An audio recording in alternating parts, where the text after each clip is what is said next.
Right, right. I guess we can go ahead and start here. Hello, everybody. Welcome to the stream. I'm not a professor, but you can call me Nap. And welcome on in. Hey, whoa, look at that right at the beginning. Oh, why didn't the thing play? Thank you, thank you so much, Pirate, again for 7 months of being here. It's the fact that it's over half a year is crazy.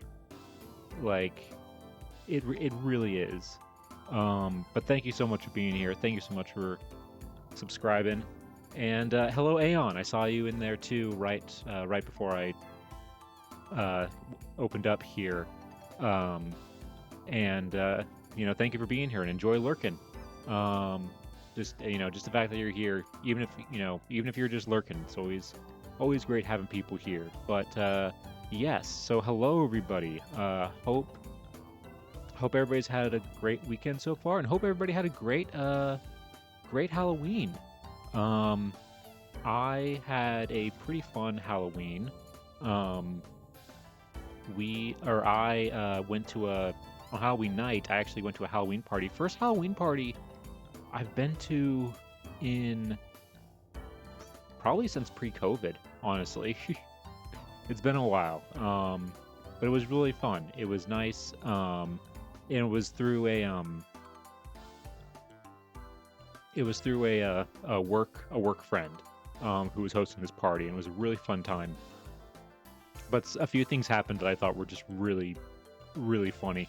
Um, First of all, because I mentioned that she's a work friend because she works at the museum that I work at, and also invited a lot of other people who work at the museum. And what's funny is that if you couldn't tell already, most of the people who work in the museum field, it shouldn't come as a surprise. We're pretty introverted and quiet people for the most part.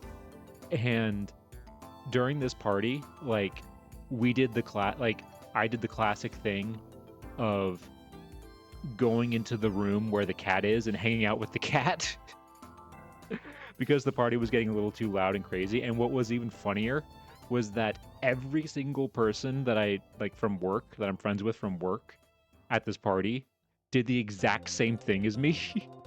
So there were like 5 of us hanging out in this room with the cat, just chilling and decompressing because the party was getting a little too loud and crazy for us. Because I'm not a big like party person. I'm more of a like hang out with 4 or 5 people and just chill, play games, like do whatever, that's more my atmosphere. I hate going to parties or bars or somewhere like that or restaurants where you have to they're playing either like loud music, something like that, or there's a ton of people talking and you have to like scream at each other in order to talk. Because that's the whole point of when I go to these parties is that I want to talk to people and you know, get to know, maybe meet new people and stuff like that. But it's like I hate how I have to sometimes like scream at people. I have to scream in order to get your voice to be heard, and I hate that so much. It really annoys me. But and that's kind of what this party was slowly turning into as it kind of got a little later on. But it was still a great time. And something else that happened at this party that was also pretty crazy was they had a competition where they had a pumpkin there, and you had to guess the weight of the pumpkin, and whoever guessed it correctly or closest, would win a prize. And guess who was great at guessing that pumpkin weight? Yours truly, right here. My guess was 19.3 pounds, and the thing weighed 19 pounds exactly. So I won the prize. I was actually shocked. I didn't think I was going to be able to get it. I thought I was under, honestly. But I won, and I got the prize. And the prize, the prize was a bag filled with a bunch of those little like miniature bottles of alcohol. So like there's like a miniature like Jägermeister, a miniature like Fireball, and like, stuff like that. Little like tiny, like miniature bottles, of booze. But the thing is, I don't drink. I don't drink. It was just funny. I felt kind of bad that like I actually kind of won, because it's like, oh, I'm not really gonna use these. Because especially like, like hard liquor, like I'm really not a fan of like most hard liquors, like really at all. The only hard liquors that I've ever actually liked, weirdly enough, is sake, which I know is weird because I know a lot of people don't actually like sake. But sake is one of the few ones that I actually genuinely like, which is weird. But and the only times I do drink personally is like in social settings. Like I don't drink like on my own, or like I don't have any now other than these like miniature bottles that I have now. I have no alcohol in my place.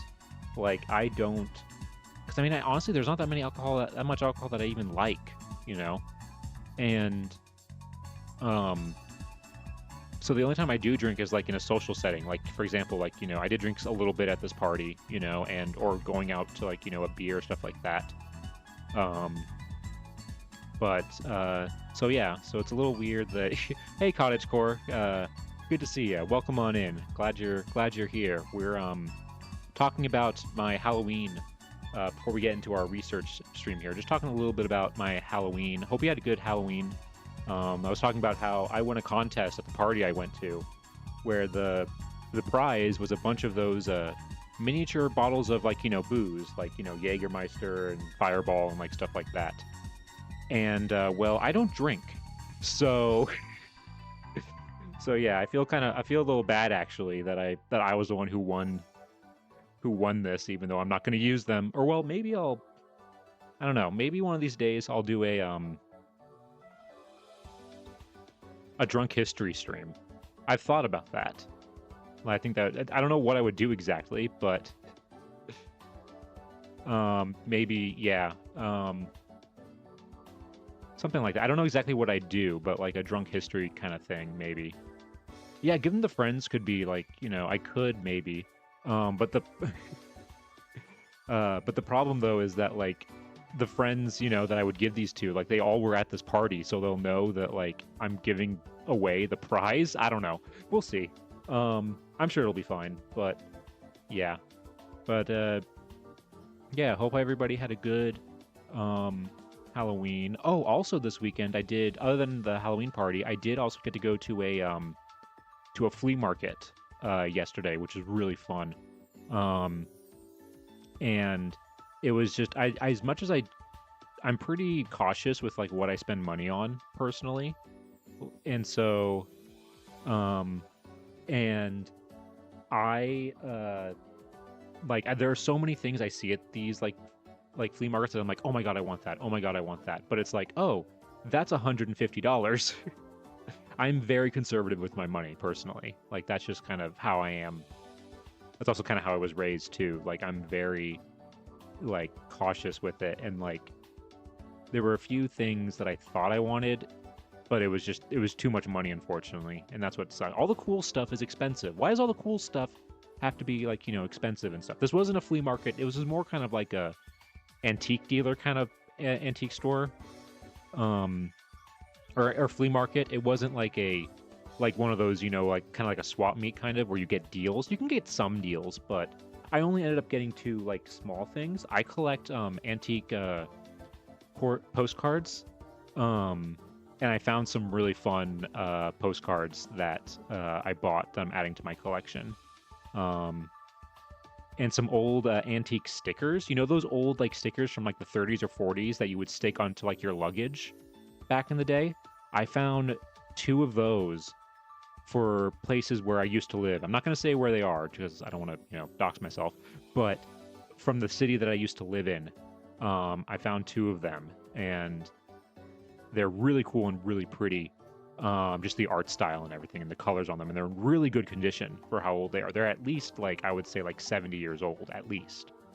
But yeah. We saying working in a museum, you're not a millionaire? Oh God, no. No, when you I feel like I've been very upfront about this. When you go into the museum field, you better be prepared to be like poor for the rest of your life. Like, nobody goes into the museum field to make money. People do it because they're like, passionate about it.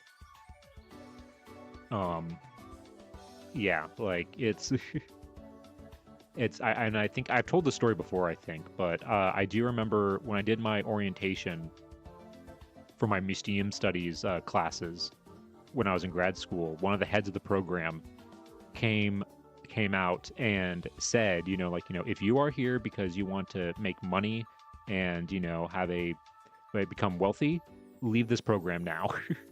Go a few buildings over, or no, go right next door to the law school if that's what you want. Because nobody goes to the museum field to make money. So I have to be a little cautious with all the cool stuff that I find. That's why I also mostly go to estate sales and stuff like that and try to find things that way. Yeah, I think that pretty much sums up everything that I did this weekend. We are starting today a little bit earlier than I normally do because I do have to go before, I have to end stream before 9:30 my time. So I figured we'd start a little bit early. And I don't know how long this is, how much we're going to find today. And with that, I want to segue into what we're going to be doing today. So let me go ahead. Hold on. Let me move myself on over here and kind of shrink myself down.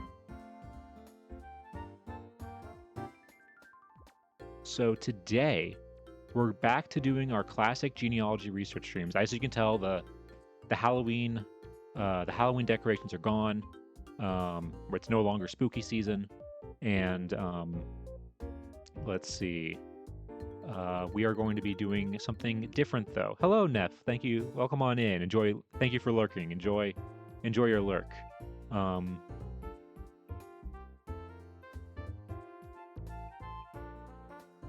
Except I mentioned your stream in another Twitch chat, and a ton of people wanted me to link your stream, so you may get some new viewers sometime. Oh, thank you. Thank you, Cottagecore. That's very sweet. Thank you so much. Thank you so much for spreading word about this channel. It's I don't do this for the views or anything, but it's always fun, when you it's always fun finding, like-minded people who are interested in this kind of thing. I mean, that's honestly why I do it. Even if the fact that I even have, you guys here.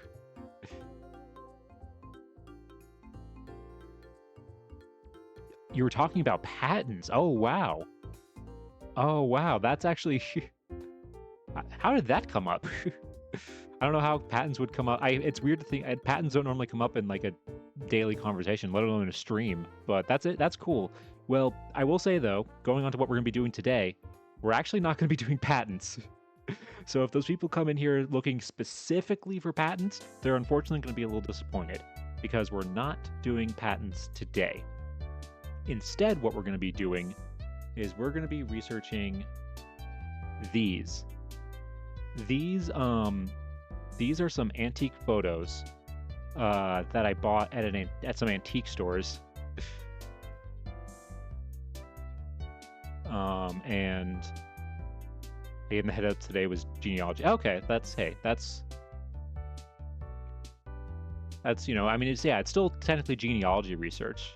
I think that's what most people are here for, not necessarily for the patents. But I bought these pictures at antique stores when I was doing a road trip back in June. So I've been sitting on these things for months, and honestly, I kind of forgot I had them for a little bit. Because I was so focused on, because I got to a point where I was so focused on getting ready for my trip to the UK. And had to, get all that organized, and that I wasn't ready to, do new stream stuff as that got closer. But this is what we're going to be doing today. And I bought these photos specifically because all of them have names written on the back. Unfortunately, it'd be pretty impossible to do this without like the name of the person being written on the back. Because then after that, there's not really much else to go off of, specifically. But the other thing that these photos have that is incredibly helpful is that because these were all done by professional photographers, they have the name of the photographer and the location of where their photo studio was. So, and it's safe to assume with these types of things that like the photo studio was near where these people lived. So that at least narrows it down likely where these people lived. So, and these are all different people. These are all from different families. There were, I remember, some photos, like there was one, I found sometimes when like going to antique stores and looking through like groups of photos, like old antique photos like these, they will often like, you'll realize that like, oh, a bunch of these people have the same last name. Oh, these are all people that are related. Oh, and this is like, it's not, I feel like for me, it's more interesting when it's just the one-off. And then there's more to discover that way. So that's what we're going to be doing with this. And we're going to start with specifically, let me pull it up here. We're going to start specifically with this one. I often wonder about the lives of people in oh no, I do too. I mean, that's why I'm doing this. This is this is something that I've wanted to do for a while. And this is also kind of a test run of this. We could end up not being able to find these people at all. But I'm hoping that that's not the case with this one.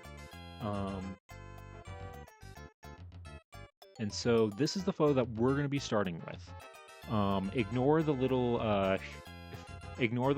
rectangle below the photo. That was because the person who sold this photograph, they put a sticker right there, the price sticker, and I took it off, and it unfortunately took off part of the calling card or the cabinet card with it, which is annoying.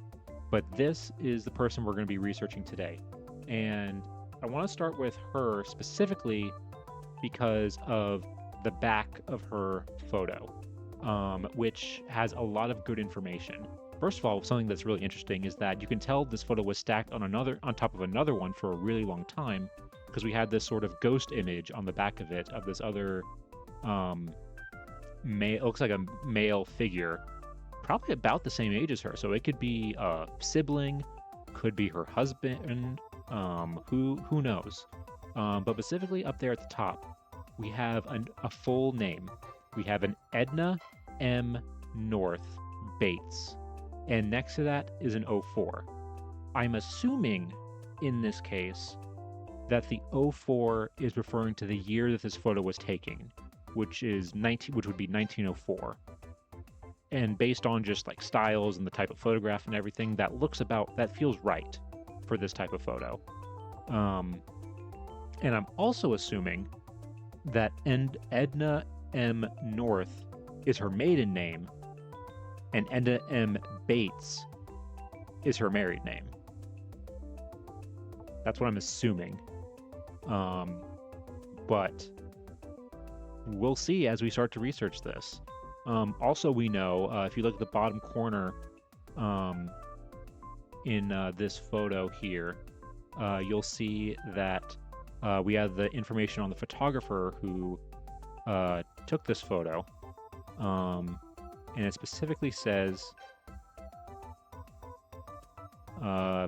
Harry L. Plummer, Harry L. Plummer, Journal Building, Lewiston, Maine. So that's our starting point. I see where I picked these up. What delightful opportunities to research. Yeah, I know. It's just a unique thing, and I've always wanted to because when we do the patent research, sometimes we're lucky if we can find a photo. We're lucky if we can find an actual photo of these you know, of these people. But with this is kind of a new challenge because we're doing this from a new starting point. When we do the patent research, we have way more information to go off of with those, because we know, according to the patent record, we know exactly where they were living in a specific year. For this one, all we know is that this person, Edna, all we know is that she was living somewhere near Lewiston, Maine. Could be in the same county, could just be in the same state of Maine. And we know this photo was taken in 2004, so we know she was born before 1904. But how old she is in this, I have no idea. So hopefully that's what we'll find out today.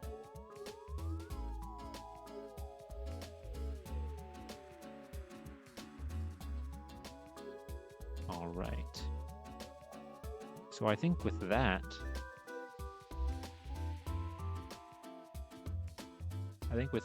let's go ahead and let's just jump right on into it. And let's go ahead and start.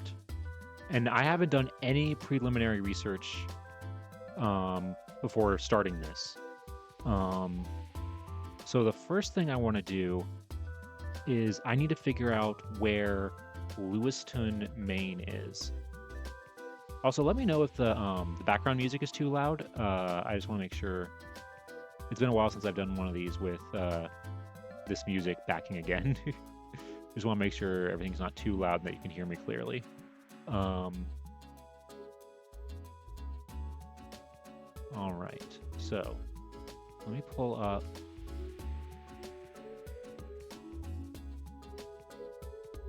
First thing I'm going to do is I'm going to pull up Google Maps. Audio is really well balanced, no worries. Thank you, Cottage Core. That's great to hear. Thank you. All right, so first thing I'm going to do is I'm going to pull up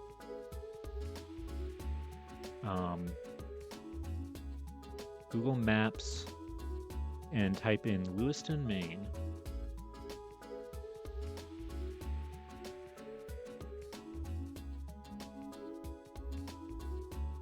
Okay.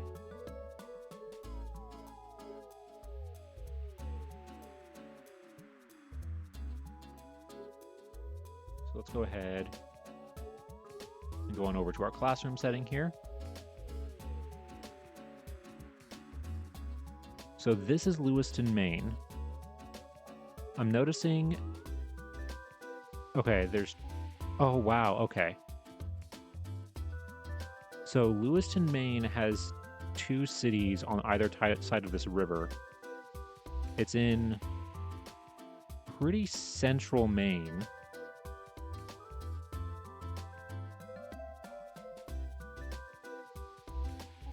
Okay. So what's the name? Oh, wow. Okay, Lewiston. Okay, according to this, Lewiston is the second most populous city in the U.S., state of Maine, according to population of 37,000.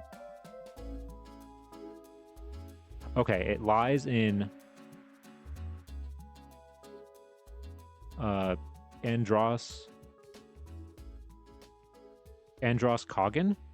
That looks like Androscoggin, so I'm going to go with that. So Androscoggin County. So that is going to be our starting point. That will be our starting point for our research. So I'm going to copy that, actually, because there's no way I'm going to remember how to type that. And we're going to go on over to Ancestry here.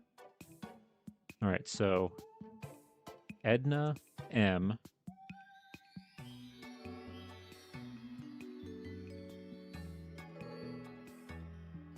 We're going to start with North. And then we'll start with this county. We'll start with the county first, and then I'll look up what like some of the other nearby counties are if we can't find anything with this, and search those.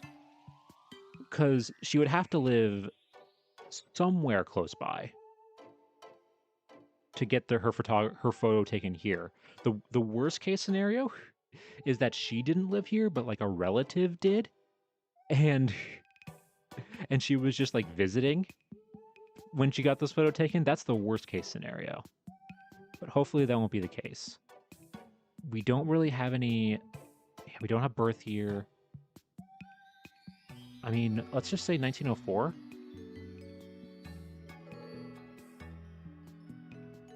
And let's search.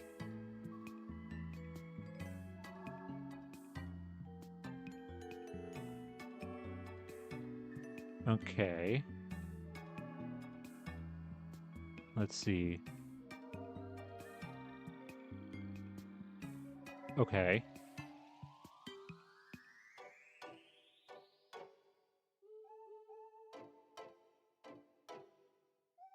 Okay, we got a few things here.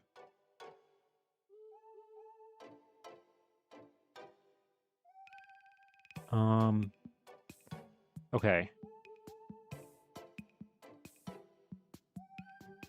There's this.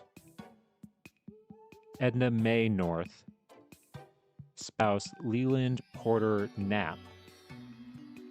Look at that. They had it's just a different spelling of yours truly.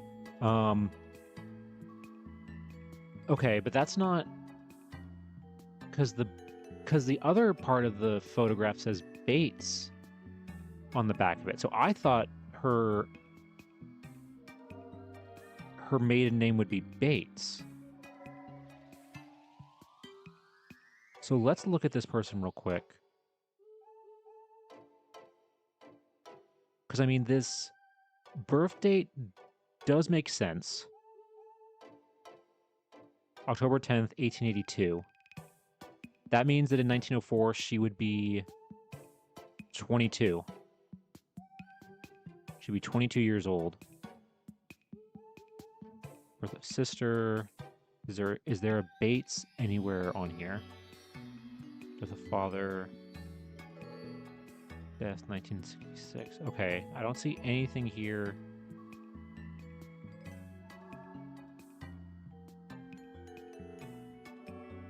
This might be her. I mean, again, living in that. It's Edna M. North.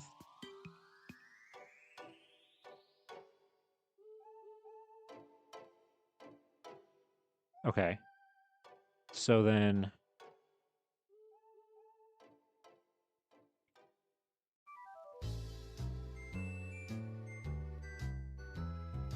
Because see, look, there's this other Edna M. North here, but their birth is listed as October 7th, 1899. So that's not the same... That's not the same Edna M. North, because that means she would be 5. And this photo right here that we got up there is not... That is not a 5-year-old. I know they say, you know, like, people in the past look older, but I don't think... I don't think that's a 5-year-old right there, unless she really went through some crazy stuff.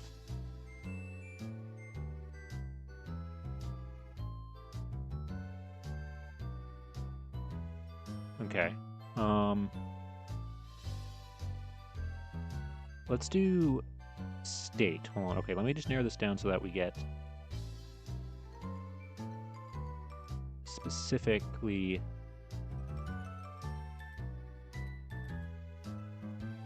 Okay.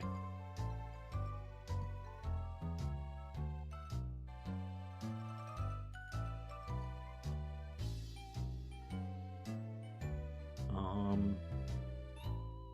these are all different city directories that just happen to have the street name North in it. Great. Well, that's not confusing at all. Dang it. Okay.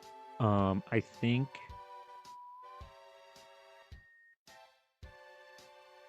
Okay, I think this might be her. Edna May North. Okay, before we 100% go with that, there's one other thing I want to check. What if we search Edna M.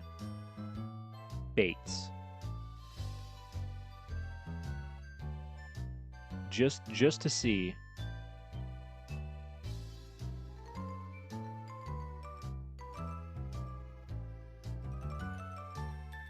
Oh boy. Okay.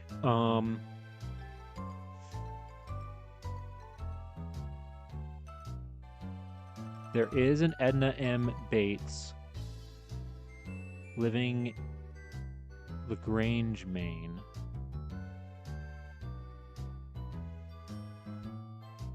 Okay, hold on. Who is this Edna M. Bates?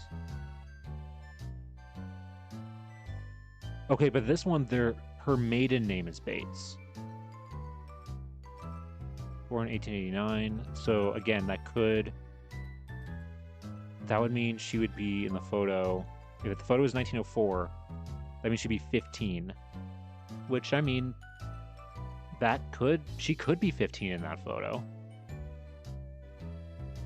That could be that. Okay, but married Henry Freeman Pooler. I don't think this is right because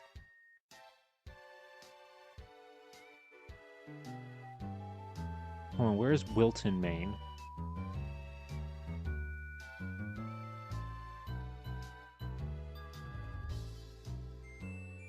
Town of Franklin, in Franklin County. Okay. So yeah, so the wrong county. And far enough.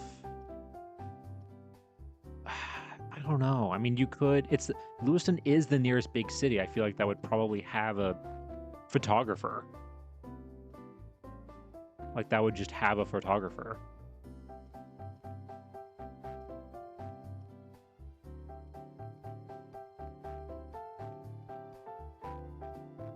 Because you're not going to have... I mean, well, or would you rather... You'd probably more likely go to Augusta if you lived in Wilton. Because Lewiston is farther.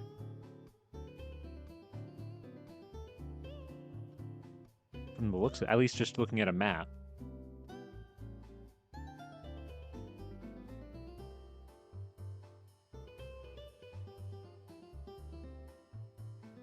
And if I remember correctly, wasn't Edna... Okay, born in Auburn, Maine, which is... That's the town that's...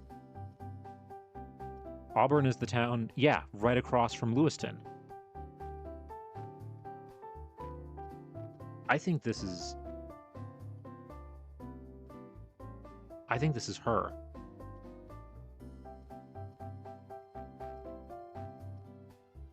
Do we have a gallery of anything? No media yet, okay. Because I think this is her.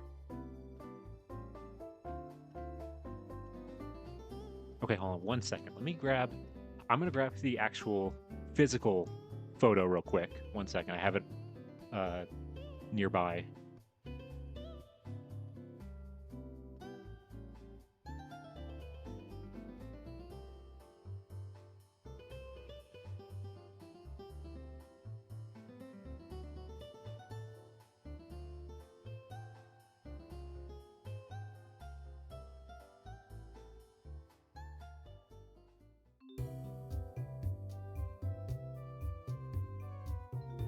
Okay.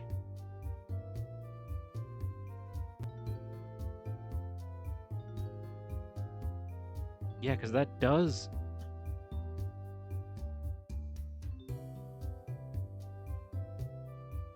It does look like...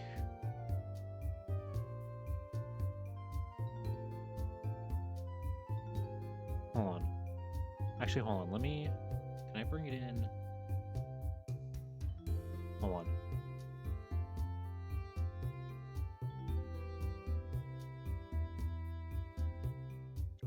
You might see something cover up the screen real quick.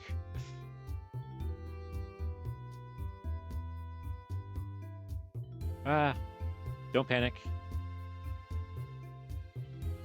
I just want to get a closer look at the back of the photo. Okay, so there we go. That's it. Because, yeah, Edna M. North. And that looks like Bates. Bates.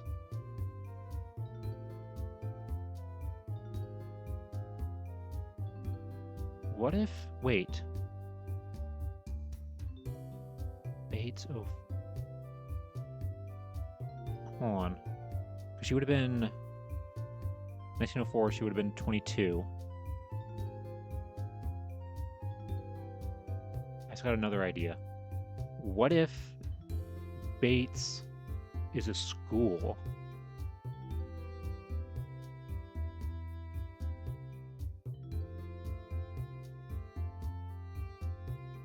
Oh my god!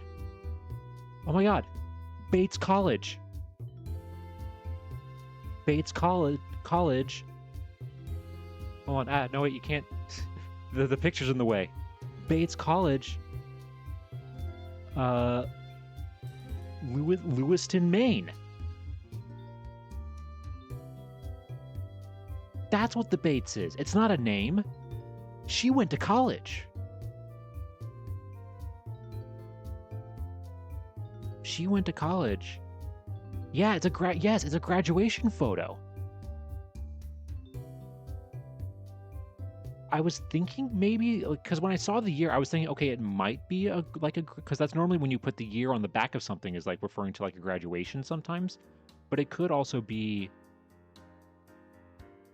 sometimes that is also like a,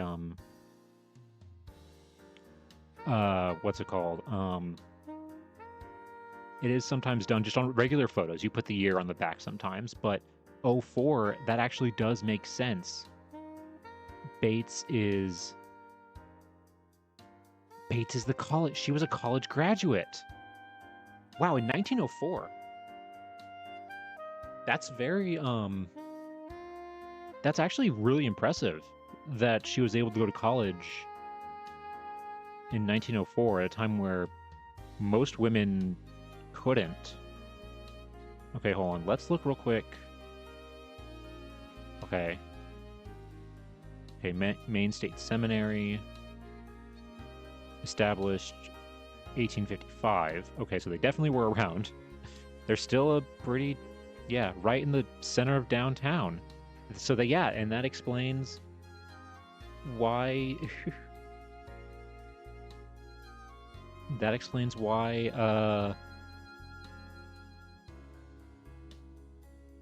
where the name Bates comes from and why it's specifically in Lewis. Yeah, she was living there, so she had easy access to the college. Is there a history? Okay, origin. 1884, the college. Okay, in 1884, the college graduated the first woman to argue in front of the U.S. Supreme Court. Ella Haskell. Okay.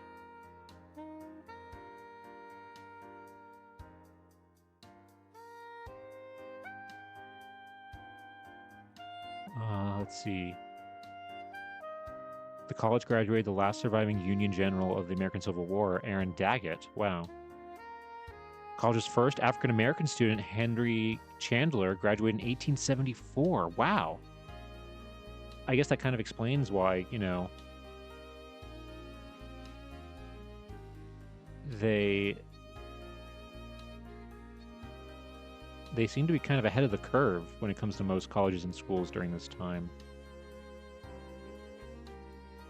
Yeah. Yes, way more progressive for the time period. Very much so. Because, I mean, hold on, wait. Bates College in 1863 and was chartered to offer a liberal arts curriculum beyond its original theological focus. 2 years later, the college would graduate the first woman to receive a college degree in New England, Mary Mitchell. Wow, so the first... Okay, so yeah, this school was the first to give a college degree to a woman in New England. So that's before, like, Massachusetts, which has, like, you know, Harvard and, you know, all of that. Wow. And Connecticut has Yale. So this school did it before, like, any of those big famous colleges or anything like that. Wow. Okay, so that explains then why she was able to go to school here. That's really cool. Okay. Now here's the other question: Do they have an archive? Admission academics, alumni directory. About us? College updates.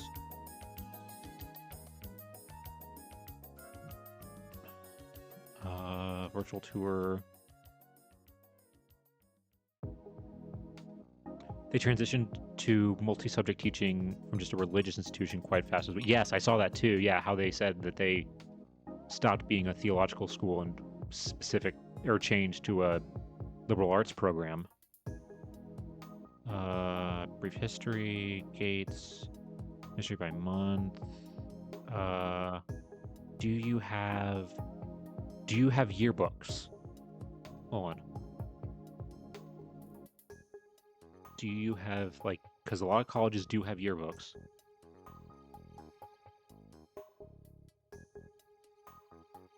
Oh.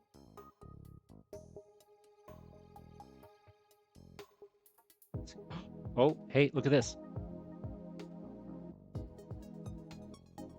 Just a quick Google search. Got this. Digitized yearbooks. All issues of the PhD mirror from 1900 to 1912. Oh, they're on the Internet Archive. Oh my god. Okay. So depending on... Okay, let's go to 1904. Okay, mirror, 1904.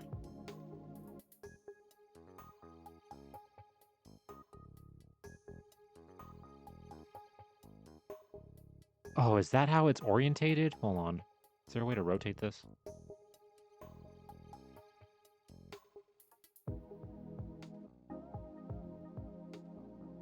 Is that... Oh, wow. Okay.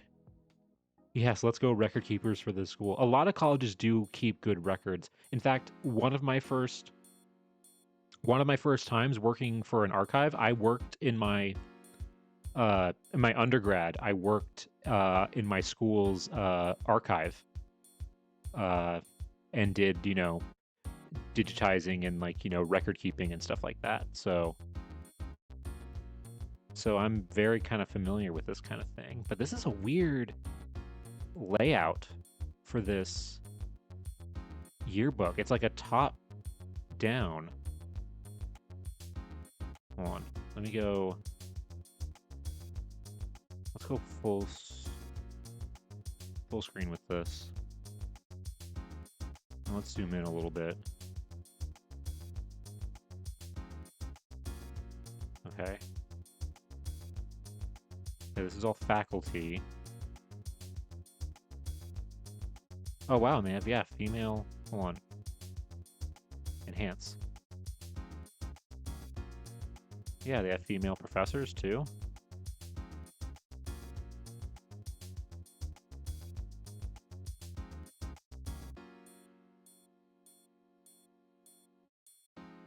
Okay, hold on. Wait, who's this?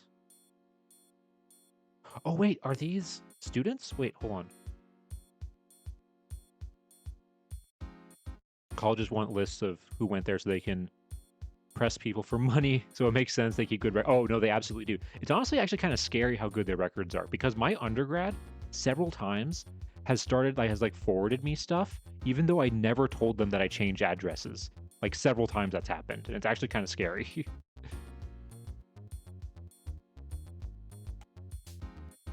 I'm starting to wonder if you have her yearbook photo. Yeah, I was actually thinking the same thing. I was genuinely thinking the same thing, that this might be her yearbook photo. Okay, so it looks like we're going in alphabetical order. So we want N. I don't know how many, so let's just skip forward a little bit. That's K.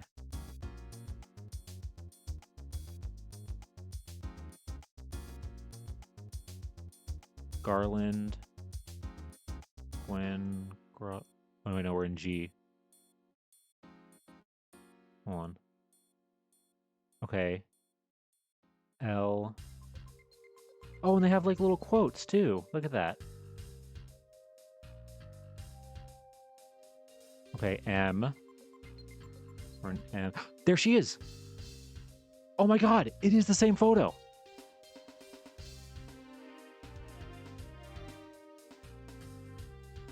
Look at that. Oh god, is there a way to rotate this?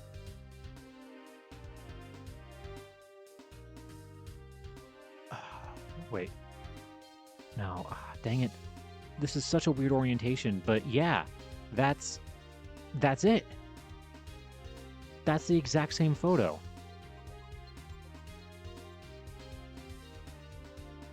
That's crazy. This is her graduation photo. That honestly makes so much sense.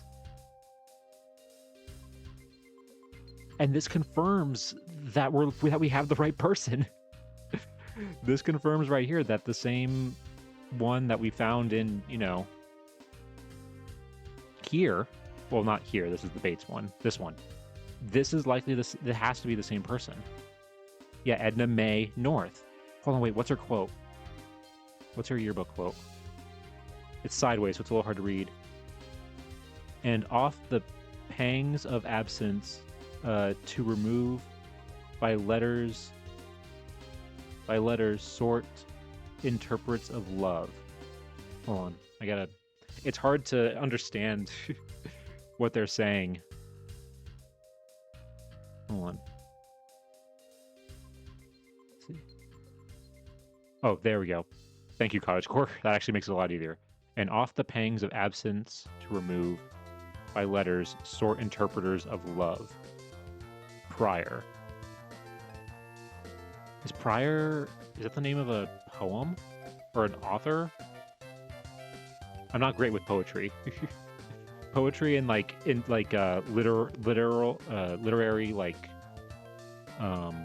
research was not, and like theming was not my.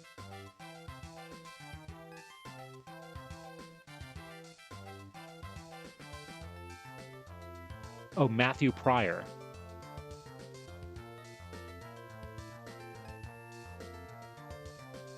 Matthew Pryor is the name of a poet.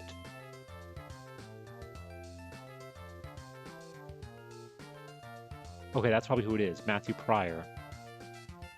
Hold on, let me just type that in. I'm gonna copy and paste your message, Cottagecore. I was able to turn my phone and read it. Hey, that works. Okay, let's see if this.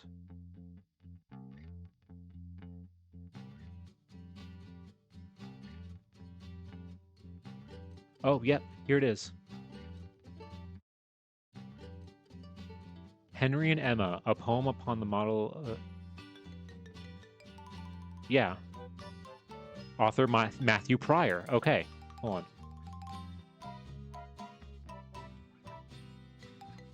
Okay. Here we go. This is the poem. Let's see. Oh, wow, this is a long one. Okay, I'm not going to read...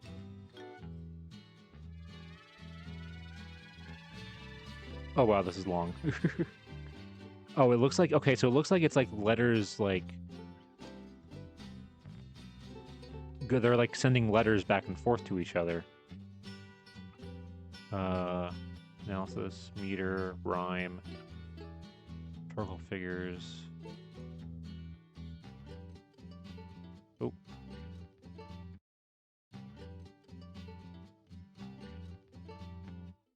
Oh, this took a while to load up. Oh, wait, no, this looks at, like, every single word. This is looking at every single word and punctuation in the...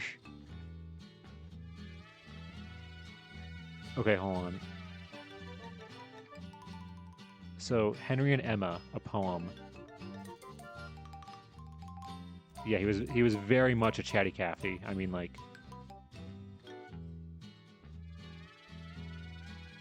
Wow, yeah, and it's like you can... Oh, wow. Okay, this is a weird website. 18th Century Poetry Archive. Can I search? Okay, what's a... Okay, I'm gonna work up the word pangs. Here we go. This is it. This is who's saying... Oh, wow, this is... Okay, it's near the beginning, but it's to Chloe. Okay, hold on. Now oft had Henry changed his sly disguise, unmarked by all, by Beatrice Emma's eyes. Oft had found means alone to see the dame, and at her feet to breath his arm rouse flame, and oft the pangs of absence to remove, by letters soft interpreters of love. Till time and industry, the mighty two, that brings our wishes near to our view, made him perceive that the inclinging fair received his vows to no reluctant ear, that Venus had confirmed her equal reign, and dealt to Emma's heart a share of Henry's pain.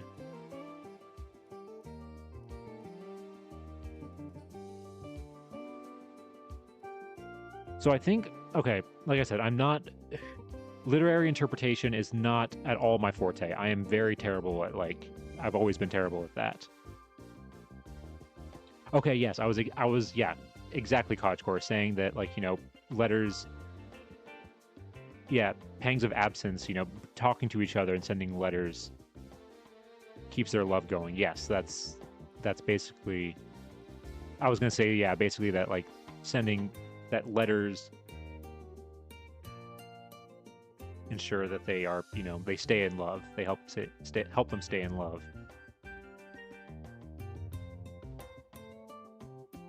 Oh, wow, this is crazy. So then, because I wonder when she got married, because she...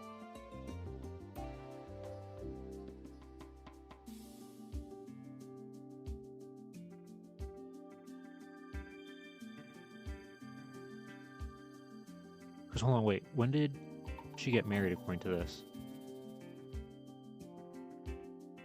1906. Okay, so 2 years later she got married. So maybe she could be, you know, she could at this point be talking to her future husband, maybe, or maybe it could be somebody completely different. She's only 22, you know? Oh, wow, this is crazy. Okay, this is page 108. Wow.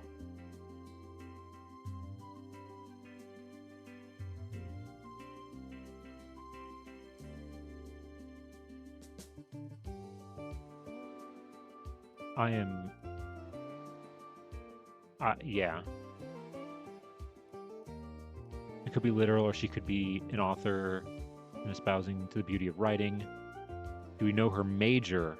No, we don't know that. It doesn't say here what her major is, but that's what I want to keep going through the yearbook to see if we can find possibly like a list maybe. So let's fast forward till we get past like all of these.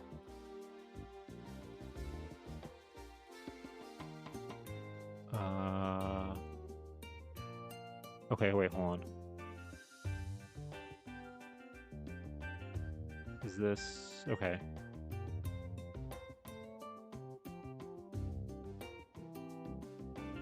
Also compare the photo on the back of the photos at either side. Great idea, Cottagecore. Actually, yes, that's a good point. Maybe this comes from a collection... Hold on. So, okay, so hold on. Let me pull the... Hold on, let me make this smaller so we can actually see the ghost image.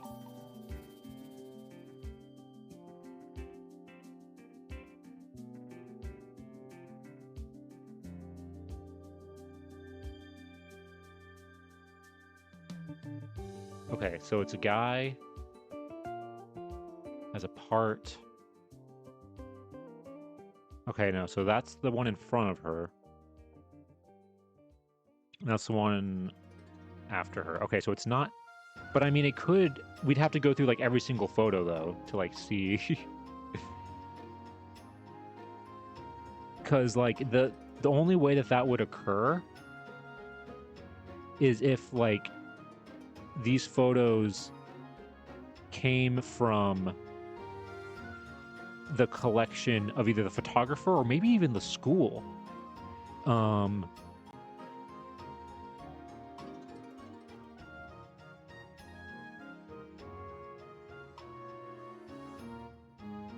Like the unless it was like a family member.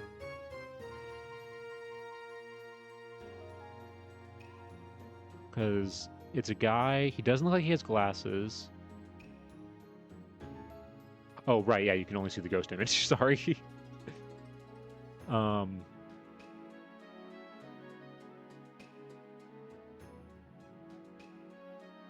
on, let me...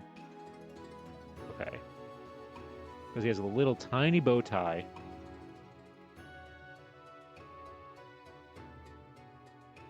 Hair part in the middle. Like a really tiny little bow tie.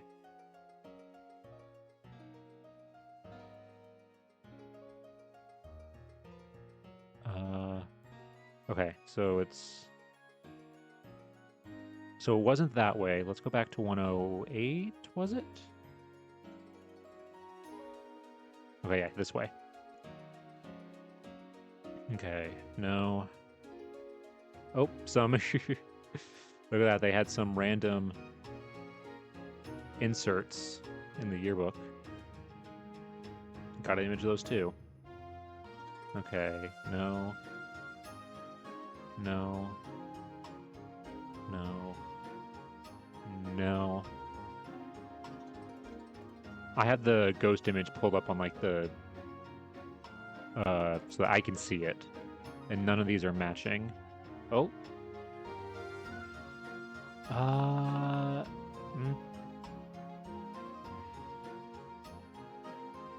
No, I don't think that's... It's close. Like if I pull up...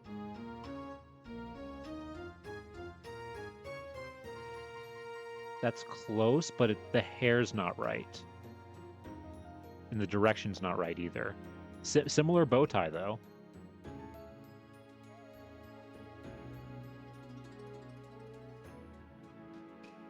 Yeah, it's similar, but it's not...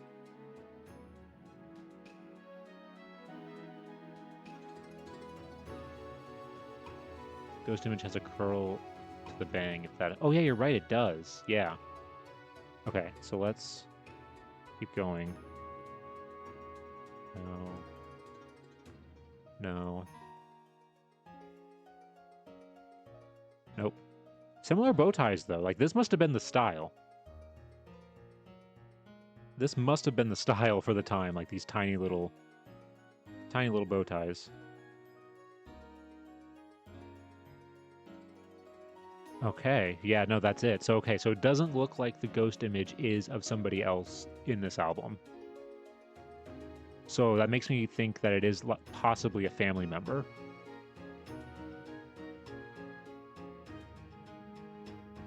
All right. Okay, now this part of the thing is class statistics. So this is going through, I think, every single person and saying all the things that they did. Okay, so we can use this to figure out what she was doing. So let's go... so let's go to North. There we go, Edna North. God, it has to be... There we go. Oh, you guys are in ads? Okay, I'll hold off then on reading this until ads are over. Hold on, let me put a thing in the chat so that way.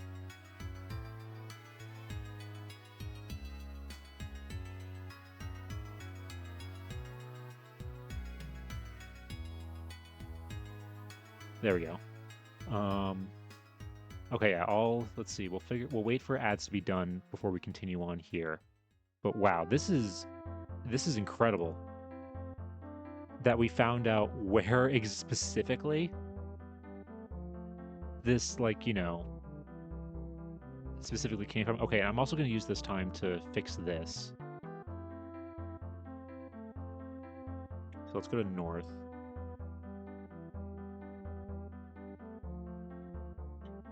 Okay. So that way that'll be ready.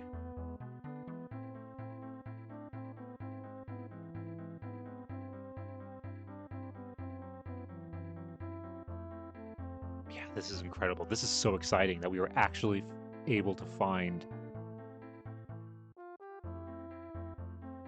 We were able to find specifically the person that we're looking for. Not only did we found the person specifically, we found the exact photo, which is crazy. And I think we're about to get a lot more information here, but I'll hold off on reading that until we're back here. So let me go ahead and get rid of this one, because we know that's not her. We know that the Bates was not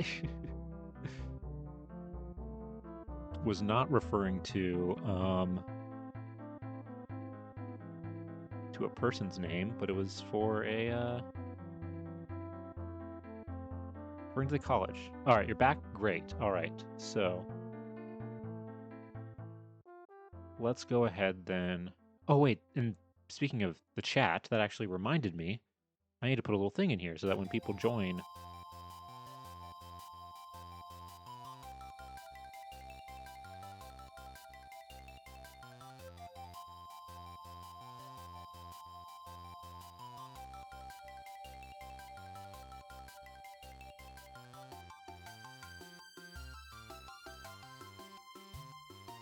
Okay, there we go. Let me go ahead and pin this, so that way when people come in, they know that they can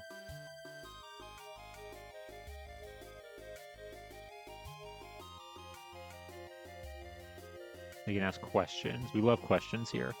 Okay, so anyway, we were gonna read this. So this is her thing, and again, it's sideways, unfortunately. So I'll do my best. Okay, but this looks like it gives us a lot of personal information, which is great.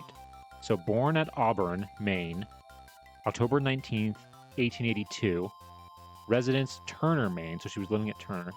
Fitted at Leavitt Institute.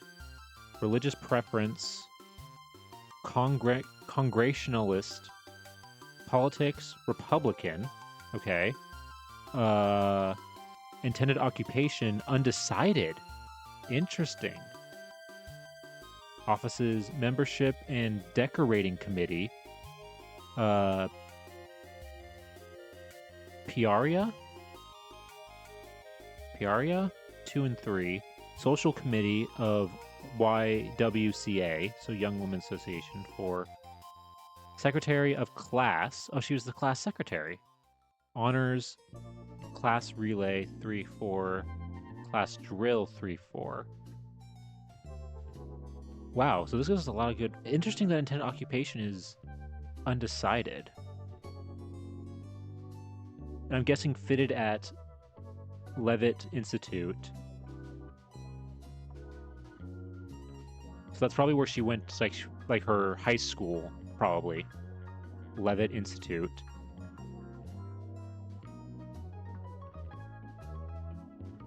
People say they have a lot of info on there about us now. This is a ton of info just to have public. Oh yeah, no. Oh, we've found when doing this research, especially in newspapers, how the idea of like this privacy, like how our obsession with privacy nowadays is a very new thing. And that's just because, you know, when you look at old newspapers, they will constantly like say the name of, like, you know, when somebody is named in a newspaper, they'll say, you know, John Smith from 123 Main Street, you know, and they'll give their address of where they live, you know, and even when you think about more recently, I mean, just think about when I was, you know, a kid back in my day, we had phone books, you know, and that had everybody's phone number. Whereas now our phone numbers, like, we are so protective of our phone numbers and everything. And I think that is because with the internet nowadays is that it's way more reachable than, you know, a local newspaper or a local phone book, because that would just stay local. So it didn't seem as that big of a deal to, like, you know, have that information more public in that sense. But because with the internet, because it has a global reach, we've been like trained now to like not, because we don't want it to have everybody to have access to it, compared to, you know, just some people in like for your local community. And same with this, is that this yearbook was not expected to be seen by, you know, that many. Only the people who graduated from this class were the only people who were expected to see this. Any yearbook, honestly. Your own yearbooks, you know. I have mine, you know, and eventually, and hell, maybe even now, my yearbooks are probably on some like, you know, yearbook database, possibly.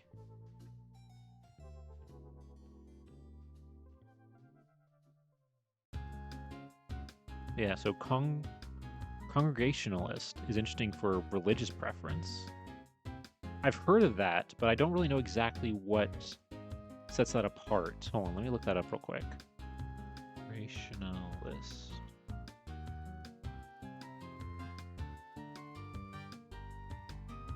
Let's see.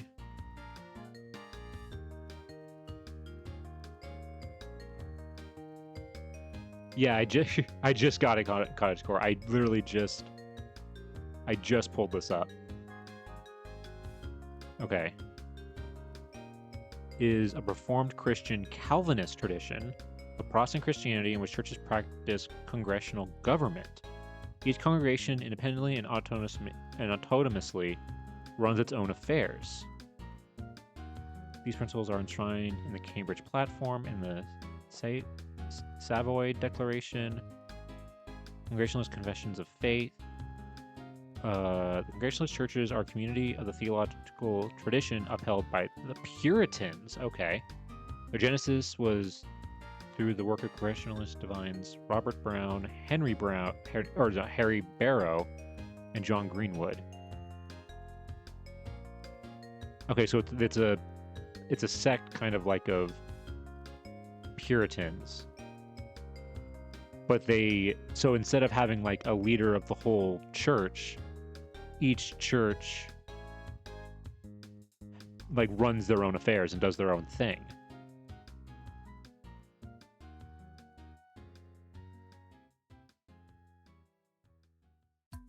Yeah. Commitment to self-governing congregation.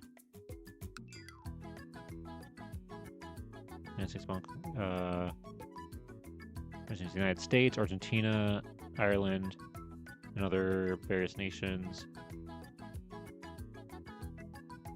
Okay, interesting. I think that, I mean, she is from Maine in New England, so it actually would make sense that it would be part of that. It would be part of that, you know, she'd be part of that group, possibly, depending on how. I mean, her family probably lived in New England her entire life. Like, her ancestry probably goes far back in New England. Especially in, like, this more kind of rural part of Maine, that's kind of, most people kind of stay. Okay.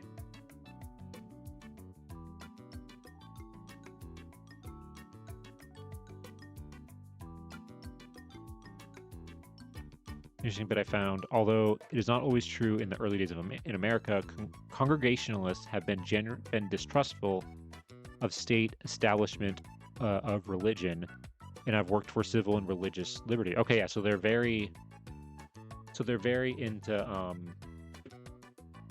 separation of church and state, and for, you know, freedom of religion, which is good. They seem pretty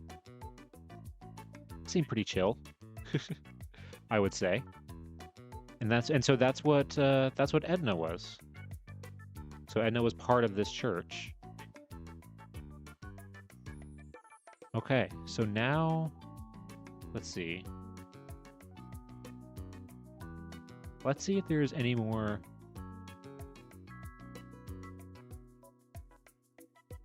Let's see what else there is in here. See if there's anything else. Retrospect.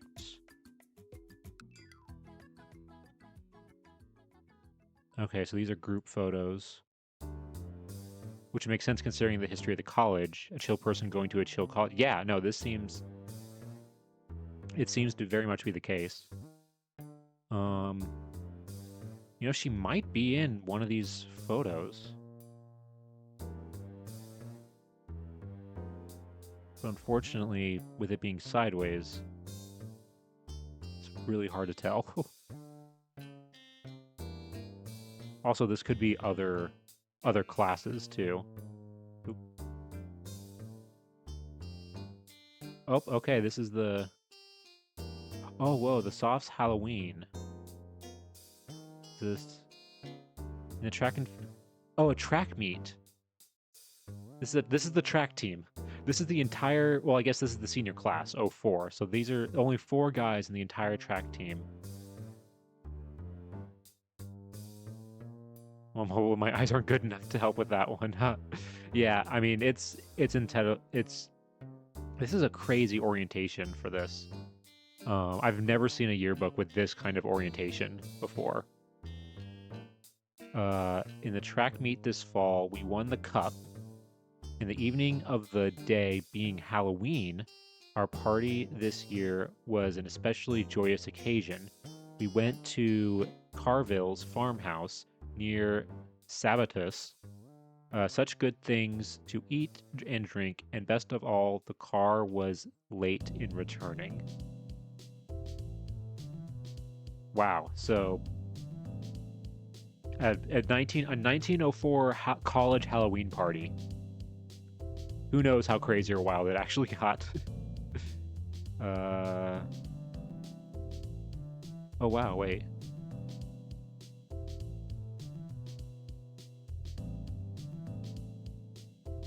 Oh, wait, hold on. Okay, the first football game which we had ever witnessed between Bowdoin and Bates was played on Garcelon Field, November 9th, 1901. Score 11-0. Wow, 11. That's a... I mean, who knows what the scoring was like for football back then. In favor of Bates. Hey, they won. A car ride and bonfire on Mount David furnished the evening's entertainment.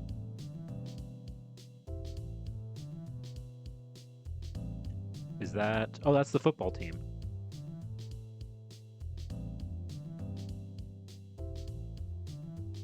Wow, I mean, basically no pads, just sweaters and some, like, leg pads. Funny timing, Halloween so many years ago, and we're reading about it on November. So yeah, that is crazy timing, honestly. But we cannot forget the swell wedding of 1904 when Cynthia Imogen Van Housen was untied in united in holy matrimony to Archibald Theophilus Miltorn. Then our young men in dress suits and young women in... Wait, okay, I think that's... I want to see... Is this the... What team is this? Senior year brought which godly amount of dignity...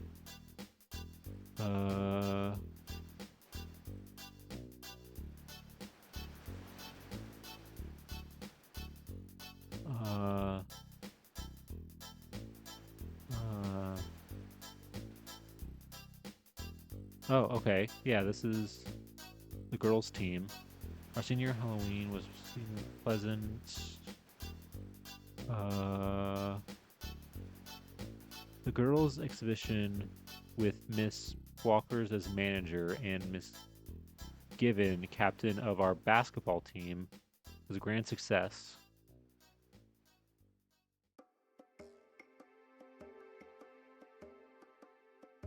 Oh, is this the... Wait, is this the Halloween party? Look back over the past history and feel that as a class we have lived every side of life at Bates. We have been well represented in football, track work, tennis, basketball, debating, society, and association work. That looks like...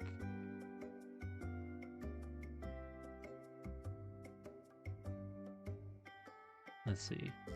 Gotta run and have dinner, but been so freaking cool. Thanks for a fascinating stream. Hey, no problem, Cottagecore. Enjoy your dinner. Thank you so much for being here. Have a good rest of your evening and enjoy your dinner. Hope it's delicious. Let's see. Best and oh, look at the dog. That's a good dog right there.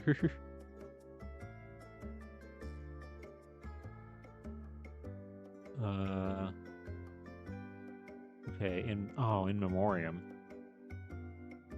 Oh.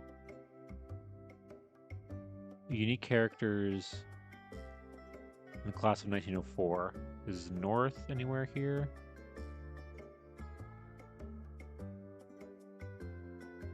No. Hold on. A day in January, deep in snow.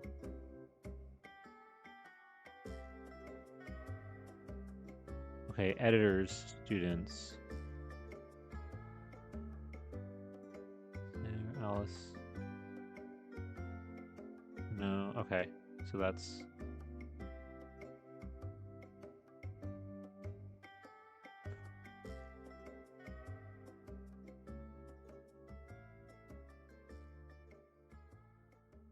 Let's see. This is a lot of... I would be reading this more if it wasn't sideways. I just want to see... Okay, this is a sorority. Is that her? I think that's her.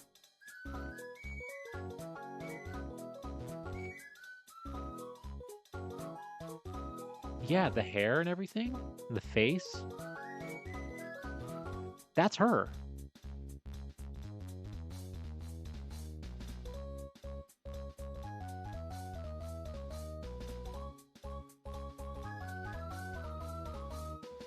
Look at that. Same, yeah, same expression, same face. That's 100% her. Wow.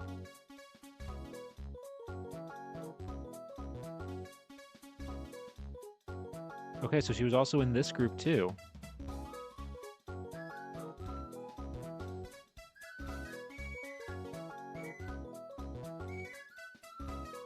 Wow.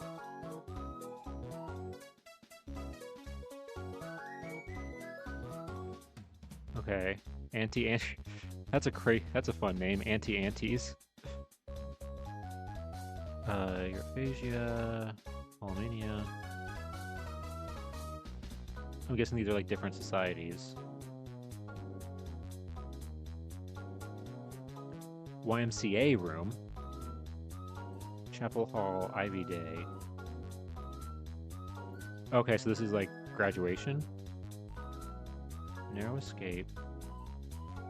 Student room. Ooh, wait, hold on. I actually just want to see this. Whoa, look at look at all the photos on the walls. Whoa. That's so many photos. All these photos on the walls. I guess that's how people decorated their rooms with all these collages and everything. Look at that. I like these little, like, corner tables, or corner couches that they have, apparently, in, like, all of the rooms. Look at that. This is so much nicer than my dorm room. My dorm room in college felt like a prison. That one has a piano. Maybe that person was a music student. And that's why they got the piano. Wow, okay. Okay. Great social event. Basketball team. What were those other ones? Last gym, seniors. Okay.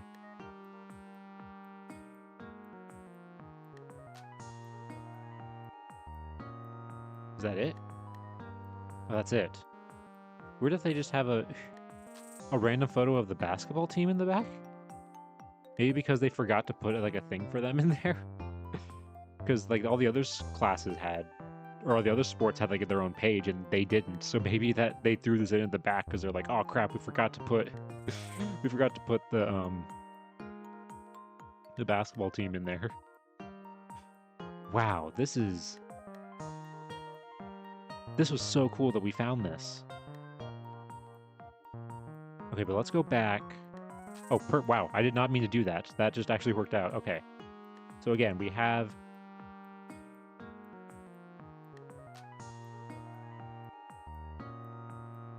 So we know a lot about her already. So born in Auburn, Maine, October 19th, 1882. And she was living at the time in Turner, Maine. Where is Turner? Is it visible on here? Hold on. Where is Turner, Maine in comparison? Okay, up there. So nearby.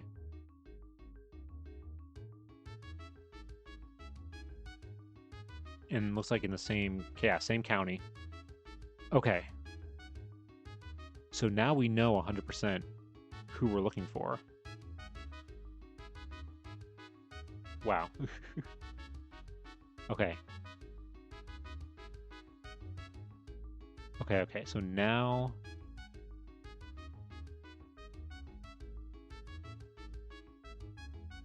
Let's go ahead then, and let's go back here.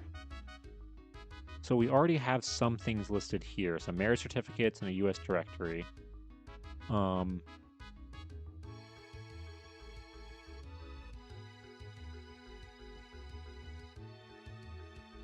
Okay.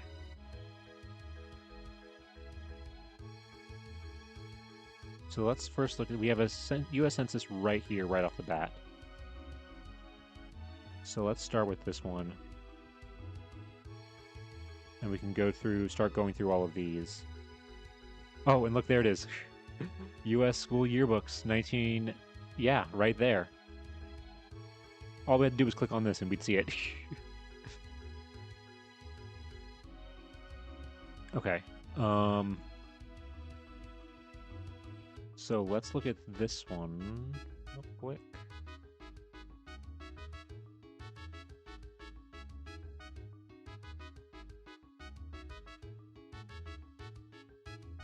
Okay. Okay. So here we go. This is her. So this is the census. And again, for Turner. But because it looks like they live in the countryside, there's no street name or anything like that, and no, like, house number. Okay, so yeah, so Frank and Mary are her parents, and she has several siblings. Frederick North, Charles North, oh, and then Edna, Bernice? Yeah, Bernice and Dora. 1612. Okay, so she's the middle child, literally.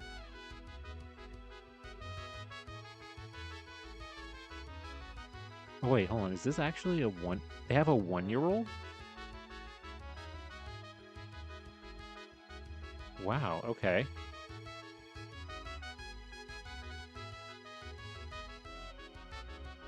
Hold on a second, wait.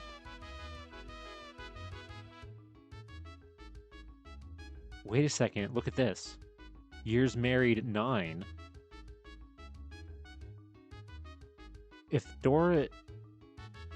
Frank is not her father. Frank might not be her father. Because they've only been married for 9 years, unless that's a mistake and it's supposed to be like 19.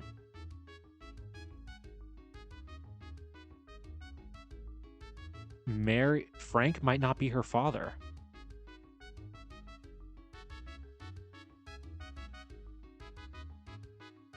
Interesting. Okay. Okay,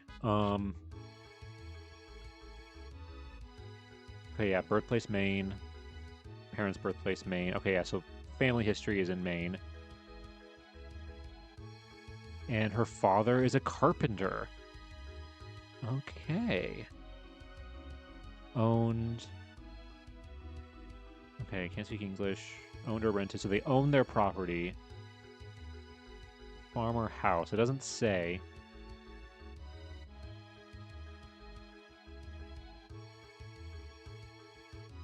Owned, free of mortgaged. Oh, wait. Farmer house. Farm. Okay, no, it is a farm. So they do live on a farm, but he's also a. Okay, so he is also a. Yeah. Okay. Well, it could also be that maybe he could still be the father, but like they just weren't married when they had all their kids for whatever reason, or this is a mistake. This could very easily be a mistake. But let's see what else we have. So we have that. 1900.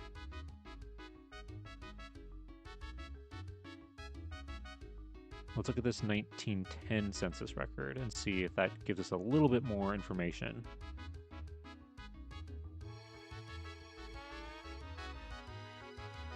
Okay, so by 1910, oh yeah, that's right, yeah, they got married.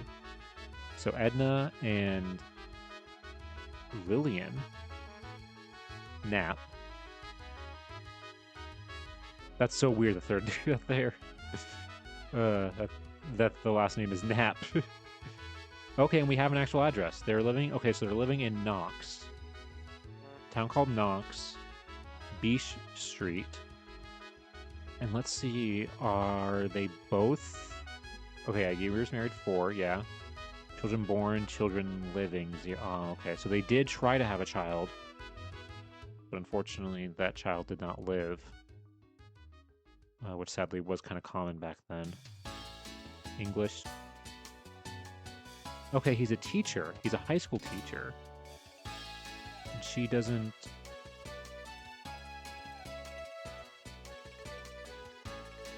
And she doesn't have any... She doesn't have a job.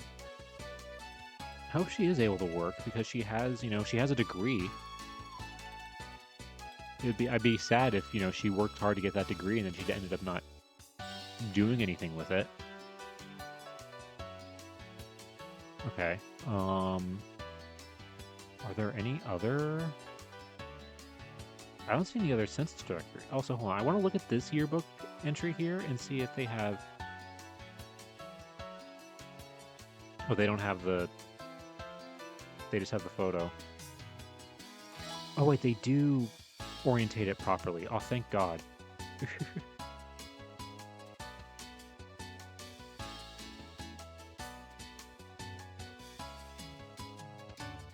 Okay. But yeah, that's the exact same photo. Look at that.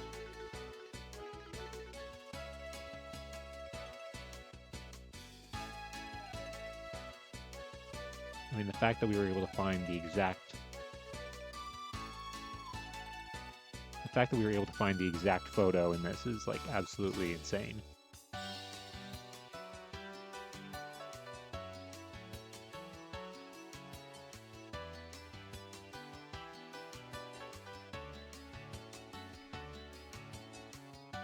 Okay, so... But there's no other census records, which is interesting. Okay, what about... Okay, there is a city directory here. Okay, husband's name was Leland. Oh, okay, this is 1926, Manchester, Connecticut.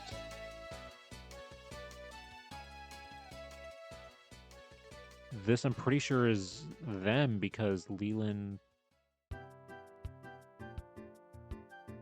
Yeah, okay.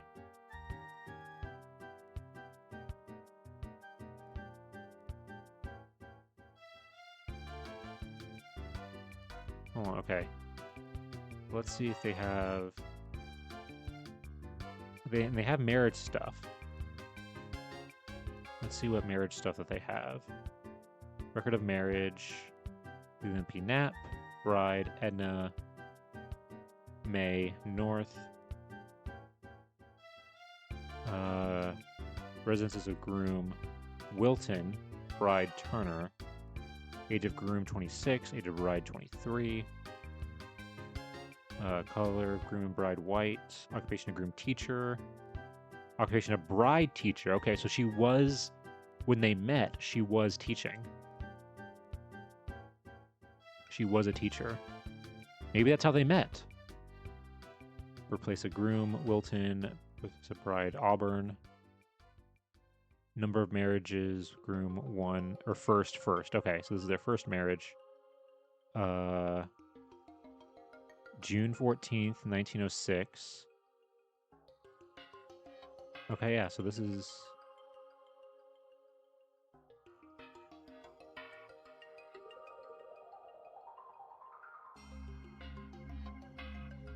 Yeah, this is it. The quality is not the best, but we do at least have information on it. Okay.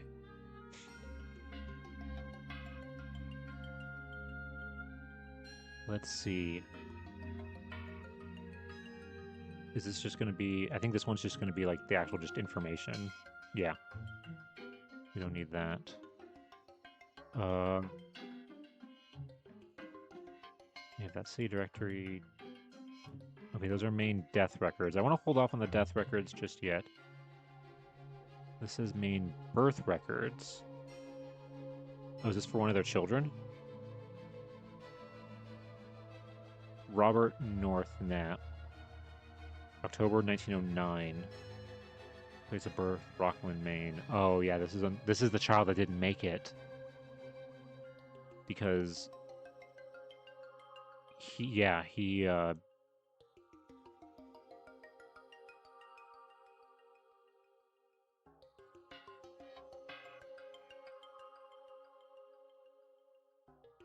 because in 1909, it says he didn't have any kids, so this, unfortunately, this child didn't make it. And this says he's a high school principal in Rockland, Maine. Leanne. Let's see. And Edna is a housewife. Hello, Kyo. Welcome on in. So, genealogy.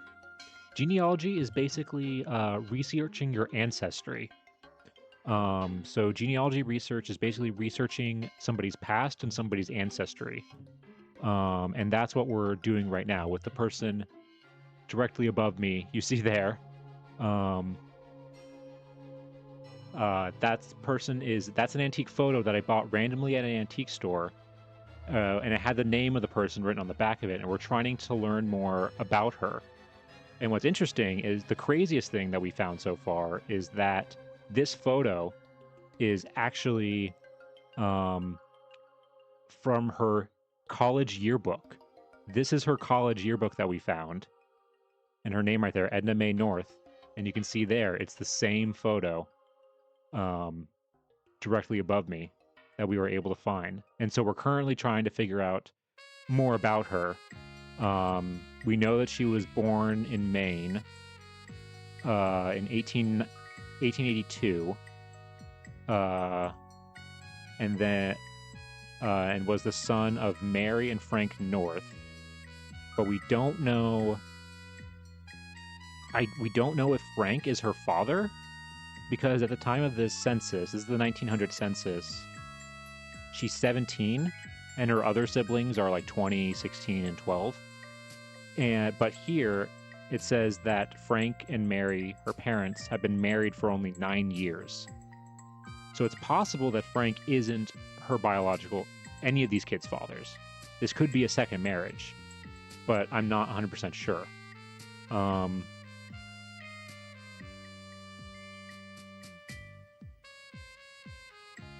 And we're just kind of going through census and birth records right now. We found her marriage record, found out that she married a man named Leland Knapp, and that they met possibly because they were both teachers.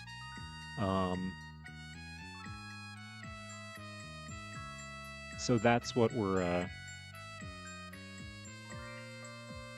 trying to figure out, and I'm trying to see if we can find out more about them because we only have 2 census records for them. We only have the 1900 and 1910 census. I want to see if we can find later census records. So let's go here. And now that we know more about her, let's see. Hey, Kyo, thank you so much for following. Welcome to the class. Welcome on in. Thank you. Greatly appreciate it. So now that we know her married name is this, so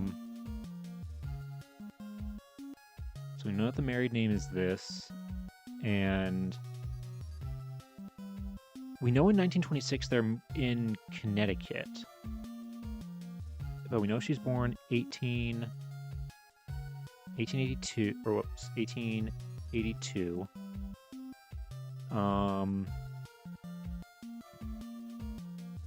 And let's change it to 1926 to Connecticut. Oh, and I see, Ko, yeah, you found the emotes. They're one of my favorite things, the fact that that's one of my favorite things that I've been able to do with this. I think they're very great reaction emotes for certain things. Oh, we know. Okay, yeah, we know she was born in Auburn, Maine.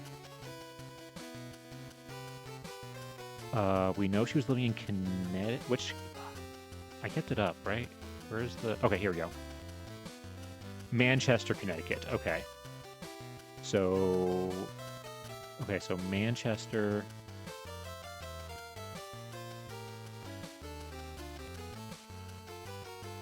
Manchester, Connecticut.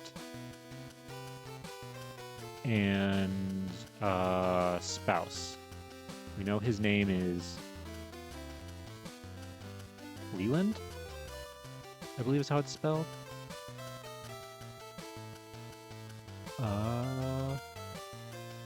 Where's the... Yeah, Leland. Leland. P. Leland, apparently. Okay. Okay, let's see what we find.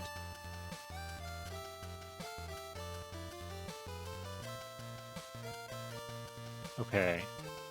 The only thing we're getting here are city directories.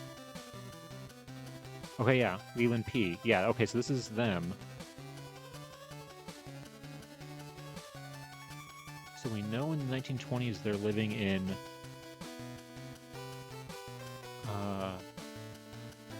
we know that they're living in Manchester, Connecticut.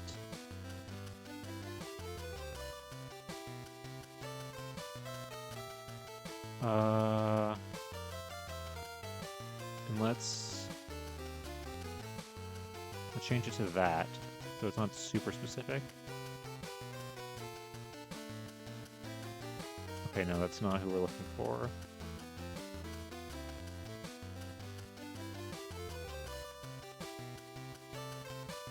And, okay, hold on. Censuses? Do we have census?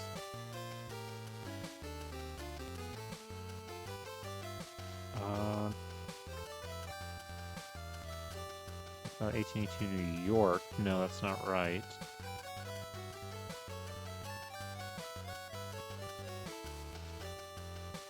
Yeah, this isn't her because she wasn't born in New York.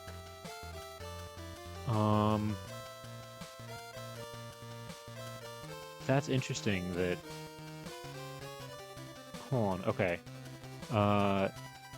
Let's try something else. Let's get rid of this. Because I feel like this is enough. We know that... We know that's what we're looking for. And then in map.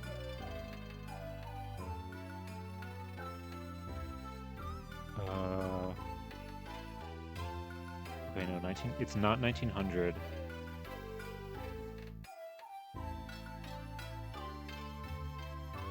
This can't be her. The birth year is right, but she wasn't born in New York. It could be a mistake.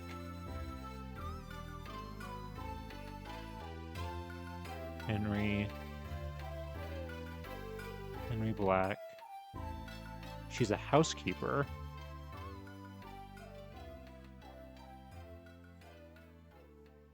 '48, New York, New York, New York. That can't be her in this case, because also this is as if I feel like yeah, it says that she's single, not widowed. So if it was a situation where her husband died, it would say that she's widowed right here, like it is up here for this other person. But this is an Edna Knapp where Knapp is there. Where Knapp is her maiden name. So I don't think this is her. But not Nebraska. Hold on, can I change it so that the birth year...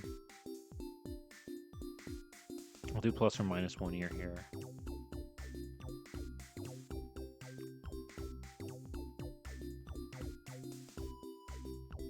Okay, we'll do born same state. Nothing. Okay, what if I get rid of the M?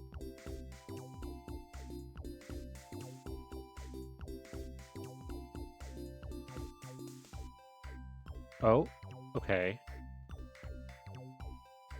1940 census.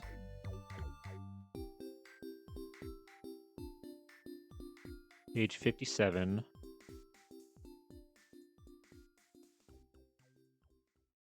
Hold on. Martha Kelly, Edna Knapp. Female. Divorced. 57. Born in Maine. Is this her? And she's a teacher. But she's all the way down in Florida. Wow. This might be her. But actually, no, wait, no. I don't think it is her because she wouldn't keep the last name. If she was divorced, she wouldn't keep her ex-husband's last name. So no, I don't think this is her. This is a different... Even though the birth year is right, or like the age and like birth year is right, and the fact that she was born in Maine, you wouldn't... I don't think you would keep... If you did get a divorce, you wouldn't keep your husband's last name.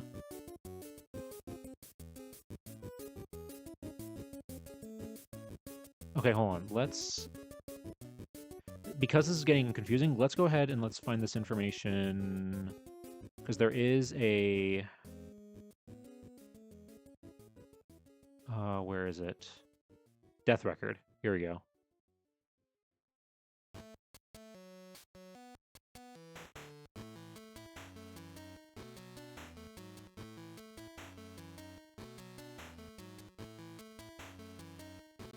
Let's see the death record here. Let's see what her death record says, and maybe that'll give us some hints as to maybe what happened to her. Oh, no, wait. This isn't her death record. This is their baby's death record.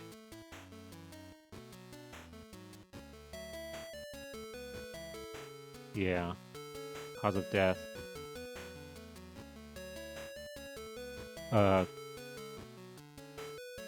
Congenital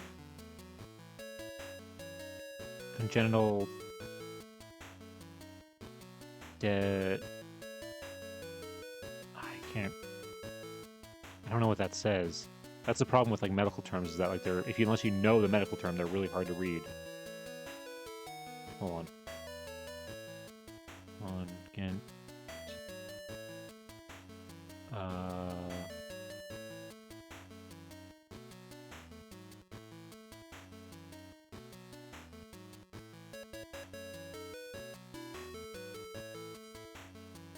It's not deformity, it's like...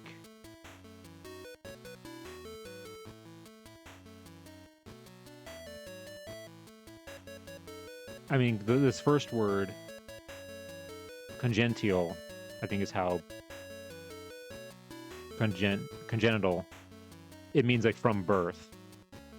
So something from some sort of birth defect, it seems like, unfortunately, that he had.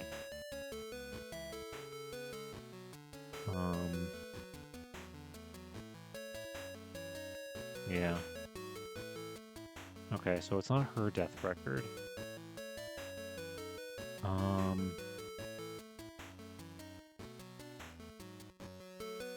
But there are some newspaper records here listed.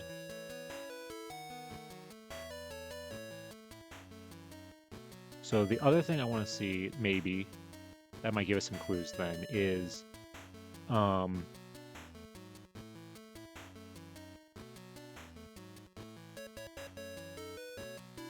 we are going to use one of our favorite websites for this type of stuff, which is Find a Grave.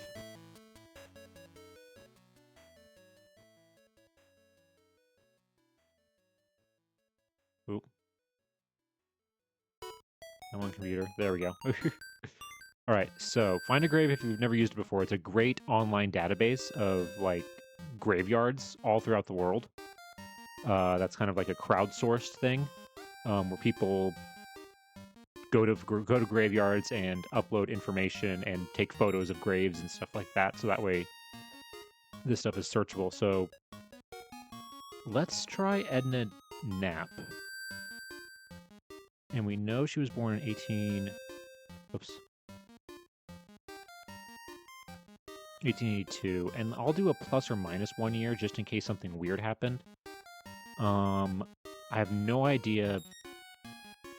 She could be buried somewhere in New England, and so because of that, I'm not going to put in cemetery location, but let's just see what we get.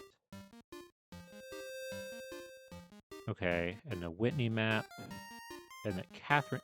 Oh, here we go. Edna Mae North Knapp, Florida. That is her. Wait, so that one that we saw earlier where it was like a person living in Florida, that was her. Spouse, Leland Porter Knapp.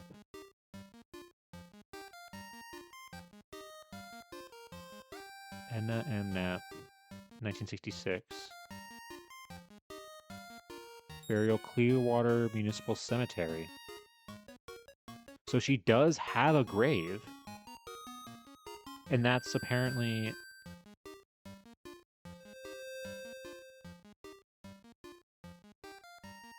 Principal High School of South Manchester, Connecticut. Yep.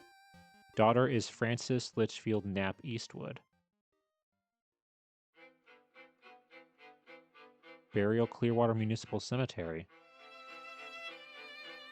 So...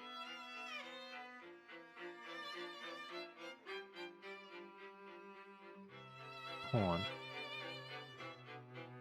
Elaine Porter.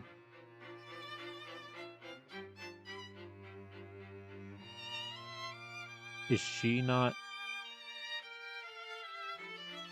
Apparently this is him.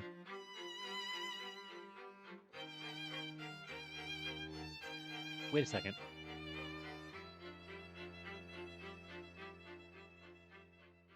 Okay, no, it's not. For a second, I thought it was possibly the ghost image, but it doesn't look... It's not this photo, at least, but it looks kind of... No, I don't think it is him. Okay. That'd be actually interesting if we could maybe figure out who that person on the back of the photo is. Okay. Yeah, because... That's interesting that, like, she's listed as buried here.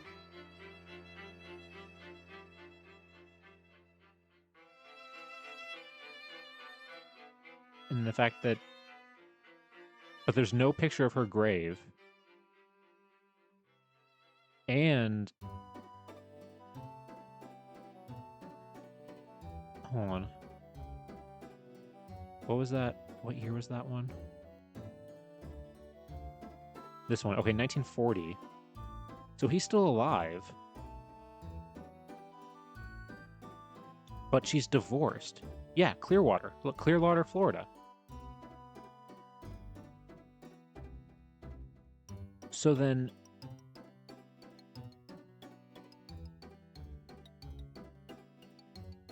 why is she still, if she's divorced, why is she still using, she's still using his last name.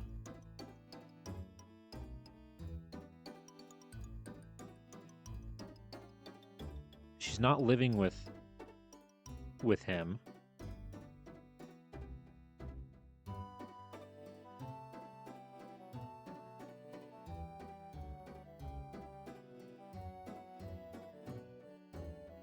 Okay, that can't be right. At the head of house is 8 years old. That that has to be a mistake. Maybe for ease of life. Yeah, I mean, just keeping the paperwork simple, maybe? I don't know. That's interesting, though. Could have businesses with the names, possibly, but I mean, she was a teacher of a public high school. She was a teacher, and according to this, her husband was a principal.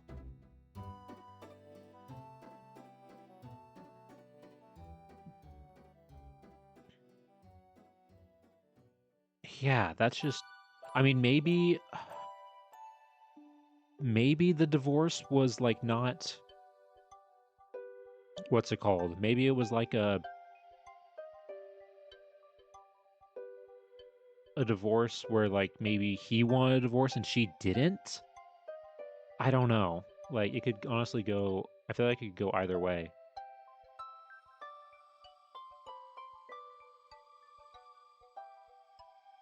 Okay.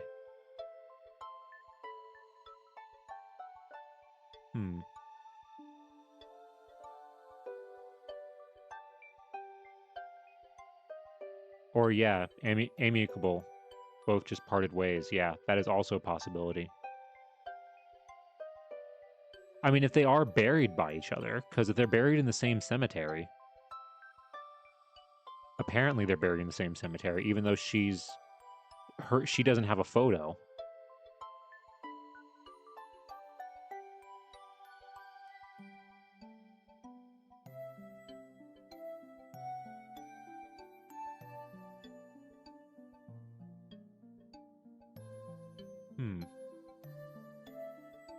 Okay. I think we're gonna have to get more information. We might need, oh wait. Let's see.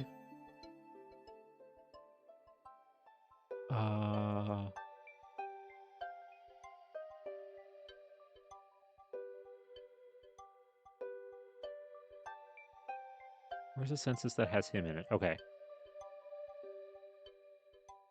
It's that one. 1910 one.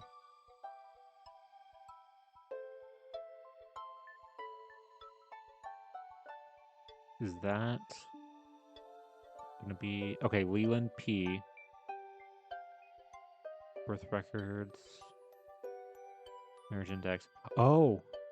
Okay, hold on. Florida marriage records for him. And a World War I draft. Okay, I wanted to see if there was a World War I draft card.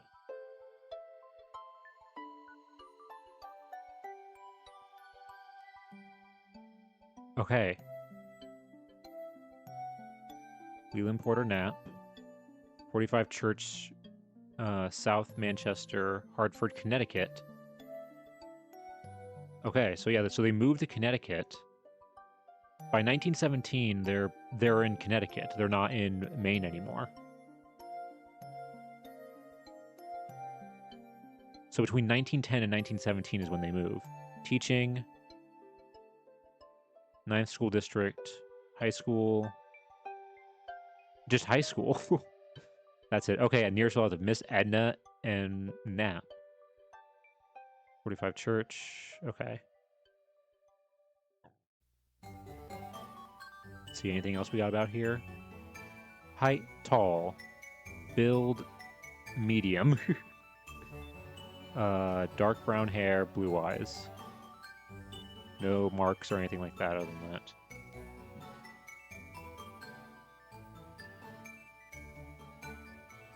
Okay. This is actually going to be helpful because I saw this down here. Divorce index. I want to see if there's anything here maybe that has some information. Okay, so Nap. Leland Porter, Nap. 1934. Okay, so it doesn't unfortunately give us anything more than that. We just know that they got divorced in 1934. Which would make sense because it's the 1940 census where she's on her own.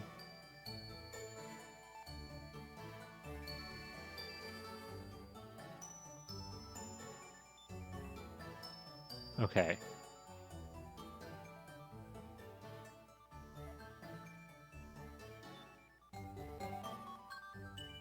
That's... Wow, okay. So we're getting more and more clues here.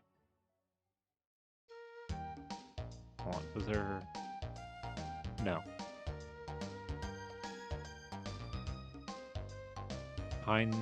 Pineless? Pineless? It's like Dallas, but Pine. Pineless. Pineless, Florida.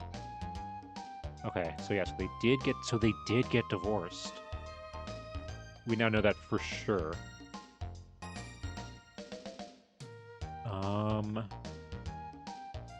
Okay.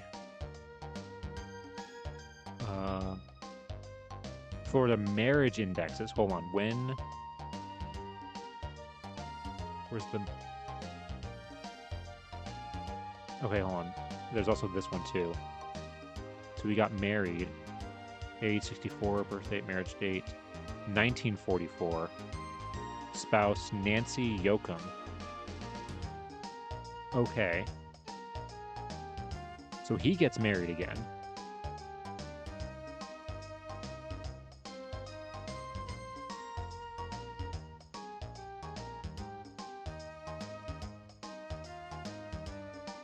About 10 years later, he gets married again. Interesting. Okay. Any other things?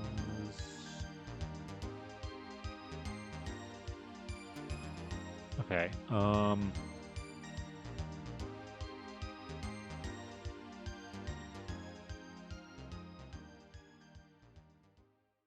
Okay, hold on. Where is...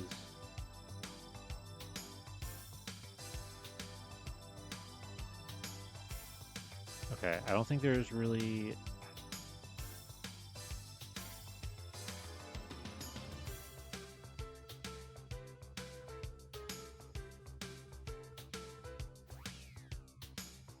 So, just a thought that I had concerning where this photo that I have here, where this came from. So, if she died in Florida, or was living in Florida, at least near the end of her life, seems pretty likely she died in Florida if she's buried in Florida. I bought this card, this photograph, this photo card, when I was doing a road trip and I was going through Maine, from an antique store in Maine. So because this photograph was still in Maine and not in Florida, where I'm assuming all of her stuff was, I'm assuming that this photograph was from the from a collection of the original photographer. That's my personal theory. Or it was given to some other family member, because she did have siblings. So it's one of those two. This photograph that I have of her was likely not her photograph like the one that she personally owned. It's very likely, I think, that it was either owned by a different family member or the photographer himself.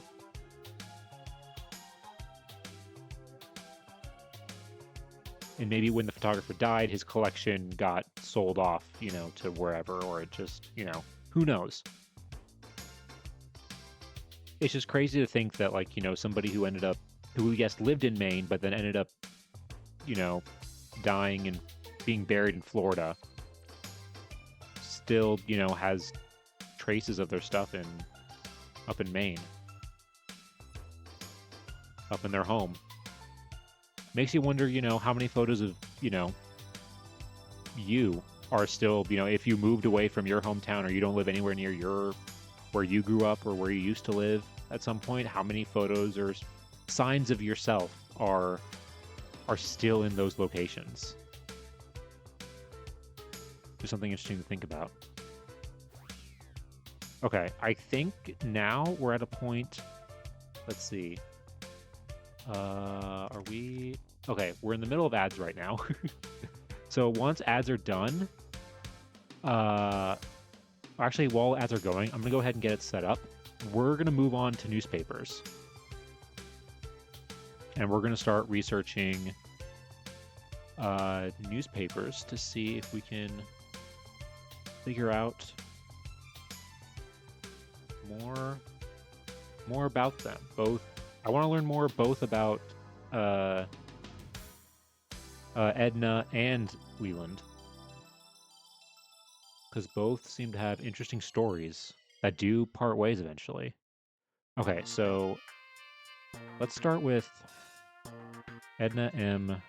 North.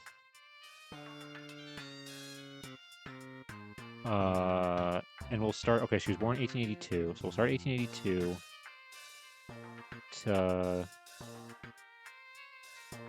Let's say 19... Okay, they're still living in Maine 1910. We know that for sure. So let's start... Yeah, let's just start 1910 as like a starting point. And I'll just put Maine as the place. So let's see how many we have. Sort oldest. Okay, so we have... Okay, and these are all, from the looks of it, these are all from Lewistown, Maine.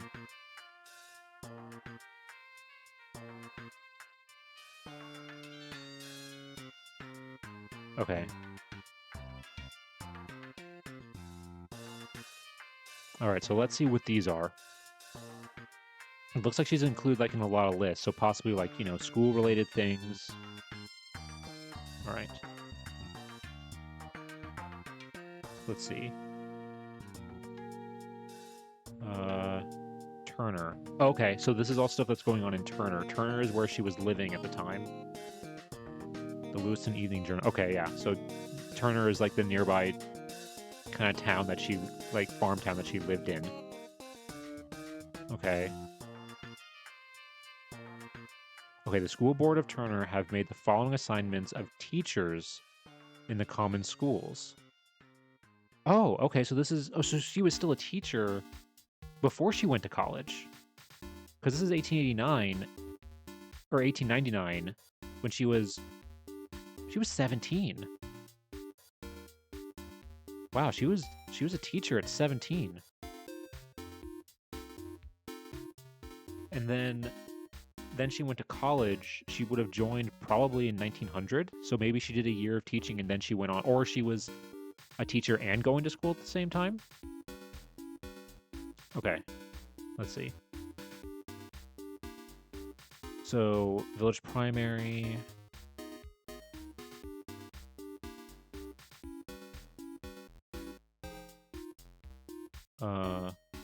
Lower Street, Edna M. North, Dyer's Corner.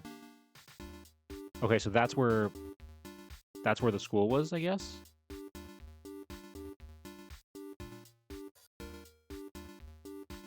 Yeah, North Turner, House Corner. So okay, yeah. So Lower Street, I guess, is the name of the school. The teachers for the grammar school at the village of the Upper Street have not yet been assigned. Okay, so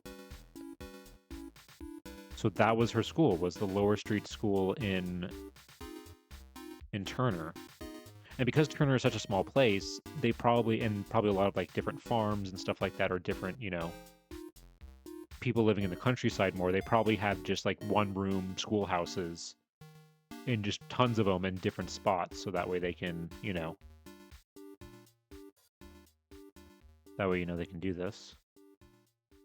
That way they can have enough teachers. Okay. So that means she was a teacher from the very beginning, even before she had her degree. Okay, so this next one's a year later.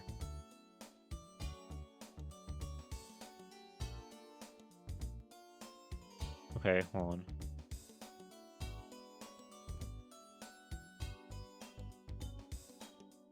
Hold on, wait, okay. Turner has a reputation for noted men and is going to keep it up. Out of a class of 20, which graduated this year, 7 go to college. Mr. Will Ricker, Frank S. Harry Frontier to the University of M. Miss Edna M. North, Garfield Allen, Gray Weymouth to Bates.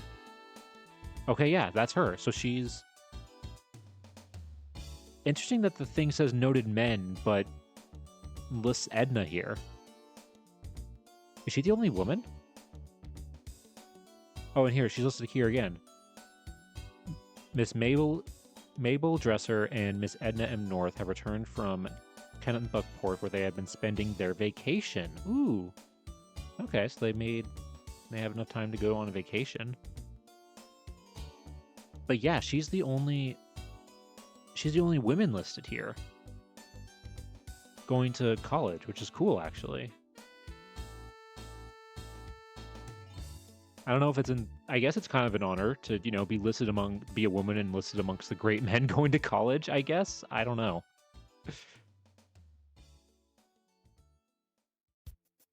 All right.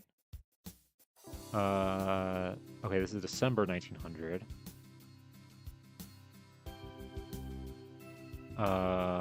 Miss Edna M. North, Bates 04. Okay, yeah, and that's Bates 04. Hold on, wait, do I still have it? That's the thing on the back of the card. Bates 04 at the top there. Look at that.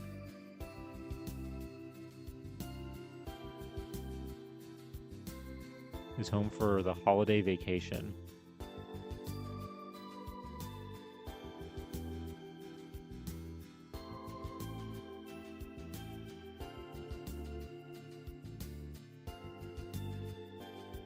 Okay, and then this is February, a few months later.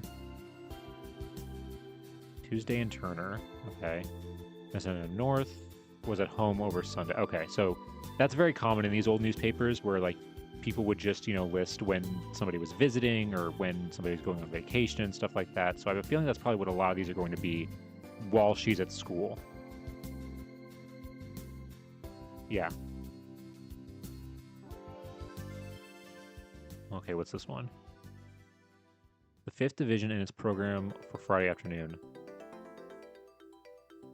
The 5th and last division of the freshman declamations at Bates College will be heard at Porthen Hall at 2 p.m. Friday. The prize division will be heard Saturday at 2 p.m. The speakers for Friday are as follows. The Ward of the King.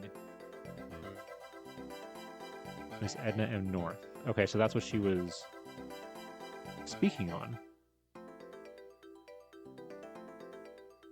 The Ward of the King. Huh.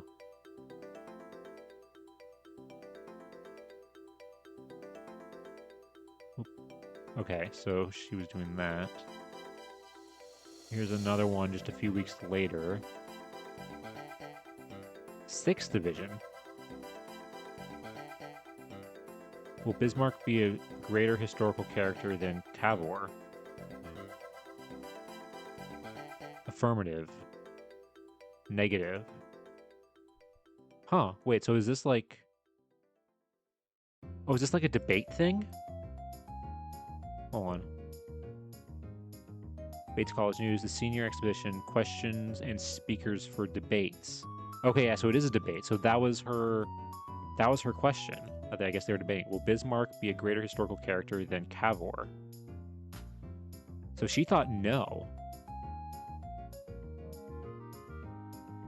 I mean, considering I actually know who Bismarck is, and I've heard the name Cavour, but I don't know what he did off the top of my head. Hold on.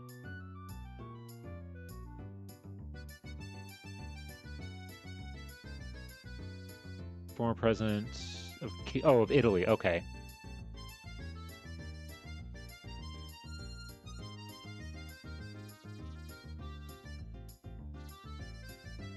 Yeah, he was an Italian politician. Okay, yeah. She was honestly, considering the fact that, again, I know who Bismarck is and I don't know Cavour, shows, I guess, that she was kind of wrong. Guess she debated. She chose the wrong side of that debate. Okay, May of 1901.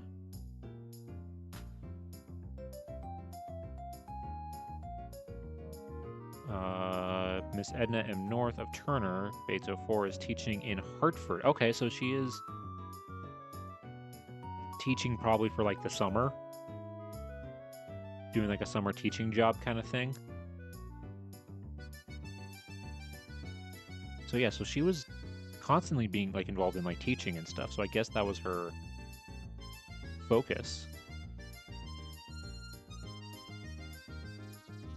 Yeah, Miss Edna M. North has finished her school in Hartford and has gone to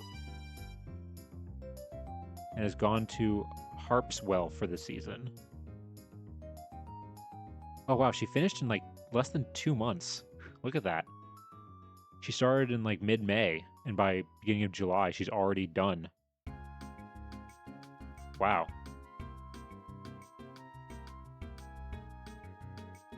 Okay, let's see what this next one is.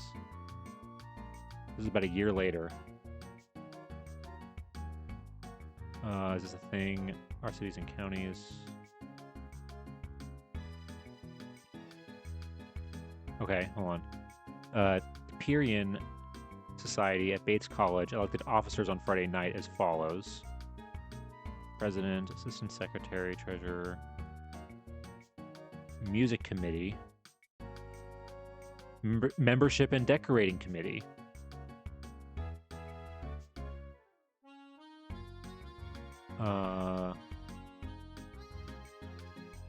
Yeah. That's what she was in the thing that we found here. It lists her as the decorating membership and decorating committee. In Peoria. Yeah, that's it. So again, this is I guess again more proof that she was doing the things that, you know, the yearbook said she was.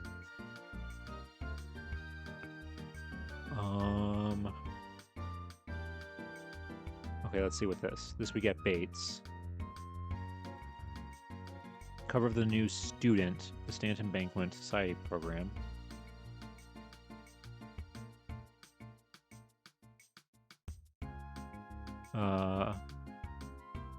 Preparations are all made for the Stanton Banquet tonight in the Coram Library building on the Bates campus. The January number of Bates students shows the initial work of the class of '04 as editors of the college magazine. The new design of the cover possesses a unity and appropriateness which, in these respects, make it one of the best ever shown on the student. The artist is a junior, Mr. Leverett H. Cutton of Portland. The new board of editors introduced in this number are as follows. Business managers, W.F. Rounds and Edna M. North. Okay, so she was a business manager for the school newspaper, or for the school like magazine. Interesting. Okay, she's a little business savvy. You can see that. Okay, this is the same article. So this says the same thing right there. Okay, this is over a year later, June of 1904. This could be like a graduation thing.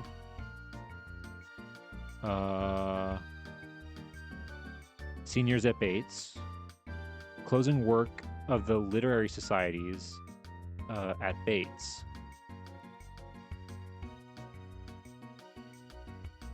For unavoidable causes, the 2 dramatic presentations which had been planned were given up, but the program which was followed out proved an excellent stamp and very entertaining. This was as follows: piano duo, vocal solo. Oh, look at that.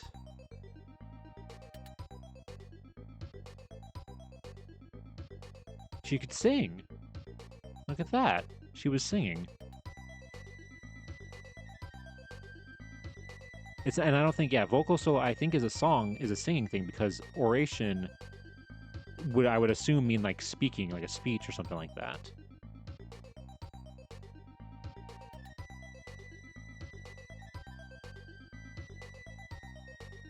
Yeah, so I think she was, wow, she could sing. Look at that. She was a singer. Learning more and more about her as we go on here.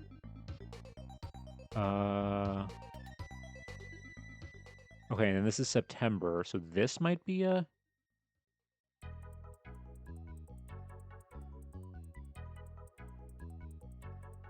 Okay, is this... Okay, this is Kennebec Journal. In the school and room, some of the educational news of the state. So maybe she was a teacher again? The Guildford schools will open next Monday. H.H. Stewart of Norway will have charge of the village schools and will also be principal of high schools. He's a graduate of Bates College and has 5 years' experience in teaching. Miss Annette M. North of Turner, also a graduate of Bates College, will be the assistant teacher in the high school.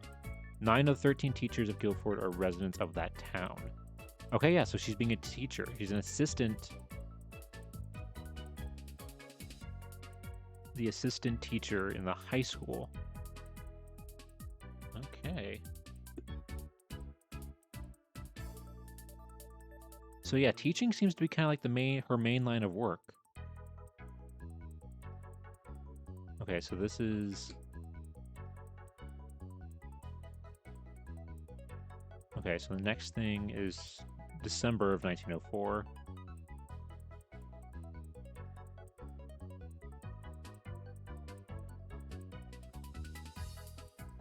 Oh wait, hold on, what is this? Roster of Bates. 2/3 of the last graduating class of Bates are now teaching, a few are in the ministry, a few are canvassing, and a few are studying law, and the rest are at home or otherwise engaged. So, okay, so this is like a where are they, like, you know, a few months later. And the M. North of Turner is engaged with Balchbros, Boston. So she was in Boston. At Balchbros? What is Balchbros? Is that like is that a school related thing, or what is... Hold on, I'm just gonna Google that real quick and just see if anything comes up.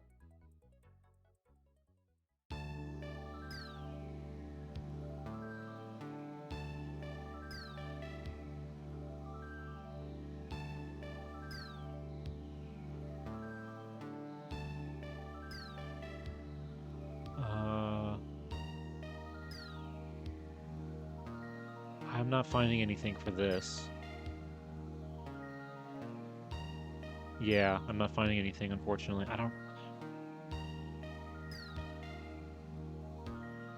There's like a modern company that does like grave markers, like military like grave memorials.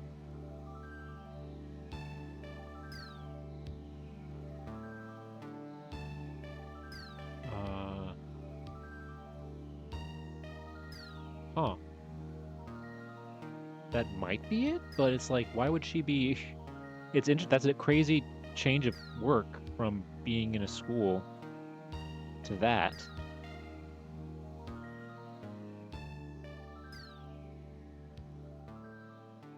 Huh. Okay. And then this next one here, okay, June 16th, 1906. This is going to be her marriage. It has to be.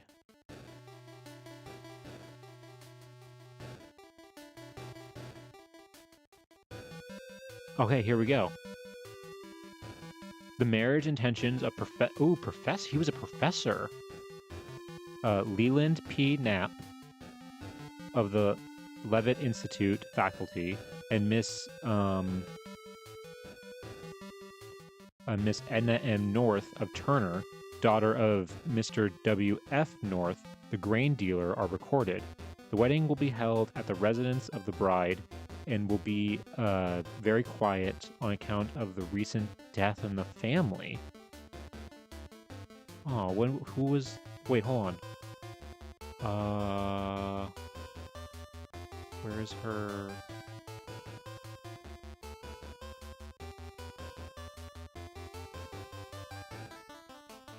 Or is it here? Oh, 1906. Who died? It doesn't list. Because this is apparently... I wonder who the death in the family was.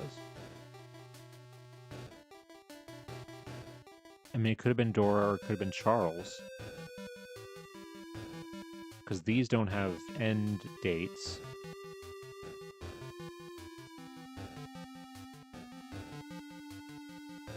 Huh. Okay, hold on. Let's keep looking. Okay, this is a week later. Maybe it'll have more information. Turner locals. Okay, hold on. Okay. Next Saturday noon, Miss Edna M. North will be united in marriage to Professor Leland P. Knapp of Turner Center. The ceremony will be performed by Reverend S.H. Sargent and will be witnessed by the immediate families of the contracting parties only. Immediately after the ceremony, the couple will leave on a carriage drive to North Parsonfield, their future home, where they will remain but a few days. Returning, they will go to the lakes, where they intend to remain for the summer months. Mr. Knapp has been elected principal of the Parsonfield that's supposed to be academy, but they said academy. And Miss North, as Mrs. Knapp, will act as his assistant. Okay, so they're working together at this point.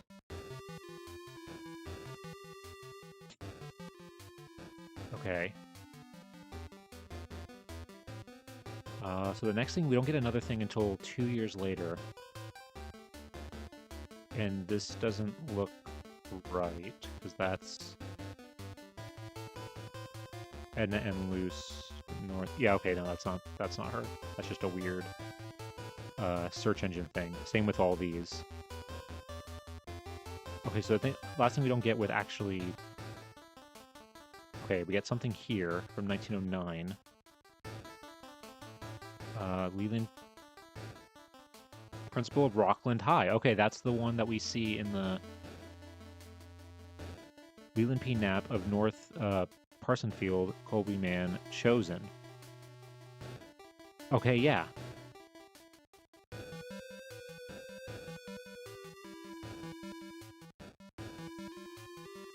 So this is after, because we've seen Rockland on some of their documents. Some of their later documents where it says where they're working. Okay, Leland P. Knapp of North Parsonfield has been elected principal of the Rockland High School. Mr. Knapp was born in Wilton, July 21st, 1879. He was graduated from Wilton Academy in 1899, and 4 years later received his degree at Colby. His fraternity there was Zeta Psi. He played on the class football and baseball teams. For 3 years after leaving college, he was submaster of Levitt Institute in Turner, and for the past 3 years, he has been principal of Parsonfield Seminary at North Parsonfield. His work at the latter school required considerable executive ability, as he had charge of the dormitories, one of which was built under his administration, and was purchasing agent for the institute. He is a member of Nez in Scott Lodge, F and AM, in Turner chapter RAM in Turner. He was married in 1906 to Miss Edna M. North of Turner, who was graduated from Bates in 1904 and has been his assistant at Parsonsfield Seminary. Okay, so they were a team.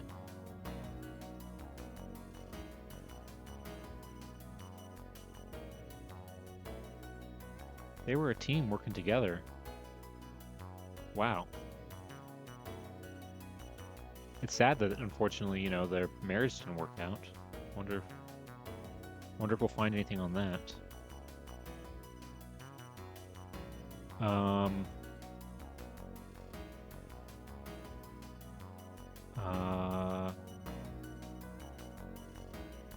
Oh, that's Edna M. Havey. Okay, no, that's not. Edna M. Havey, Edna M. Havey. And then Bates. Okay, so that's not them at all. None of that's them. Okay.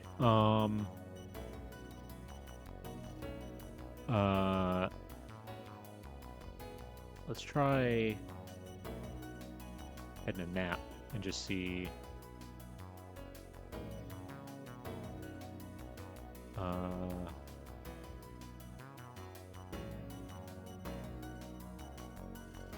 Edna North Knapp.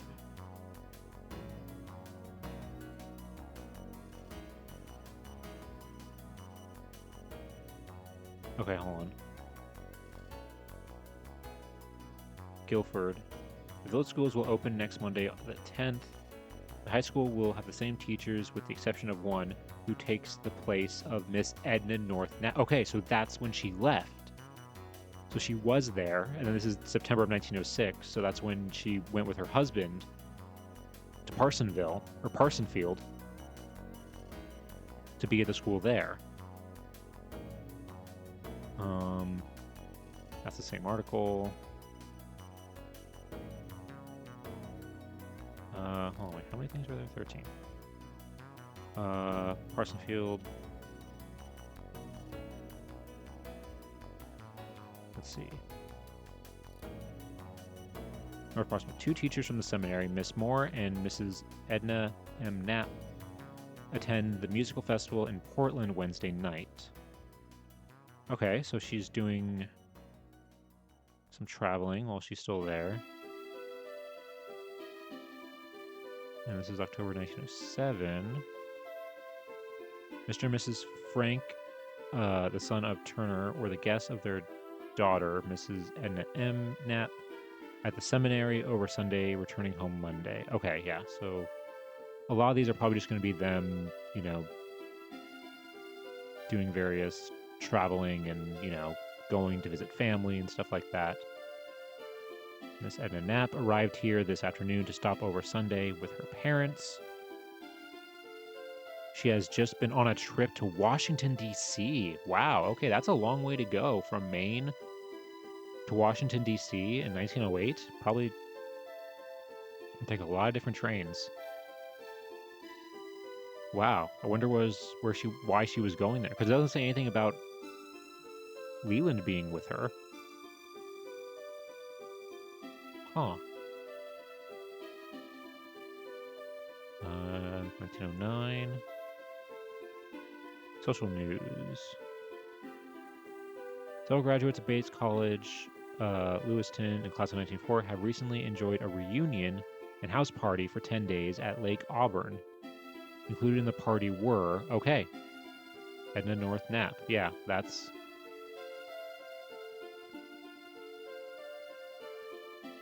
her. That's cool that she went to like a little reunion, because this would have been 5 years. Yeah, this would have been their 5-year reunion. Okay.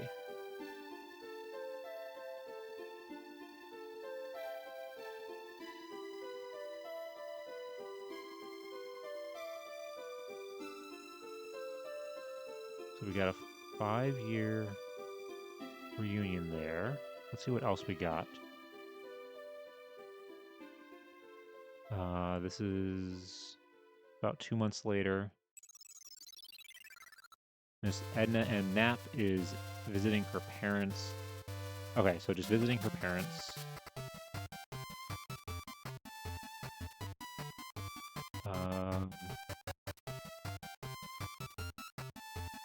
Oh, whoops, forgot to... Hold on. Forgot to open that in a new tab. Turner friends of Miss Edna M. Knapp of Rockland are sorry to learn she is still in poor health, not being able to be about the house since the birth of her little son in September. Yeah, unfortunately that's the child that didn't make it. So it sounds like it was probably a bad, not a good, a bad, birth, because if she's still, if it's their son was born in September and this is November and she's still not feeling good and she's still in poor health, that's not good. I mean, we know she survives, but I think that just shows it's kind of why she, Wait, hold on. What is this? Her friends of Miss Edna Knapp are sorry to learn that she is still in poor health, and it is very doubtful if she is able to come home during the holidays. Wow, so in December she's still... In late December, she's still not feeling good. Well, yeah, it must have been a bad... That might explain why, they only have, like, one other kid later. Maybe, it was a traumatic experience for her.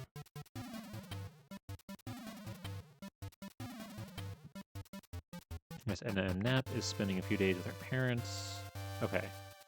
That's in 1910. Okay, so by at least October of the next year, she is better. She's able to travel again, but...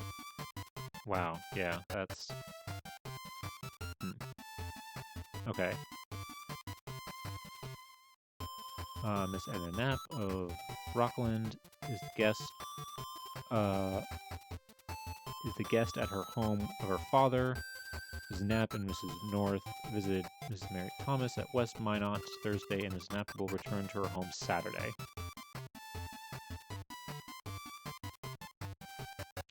Okay.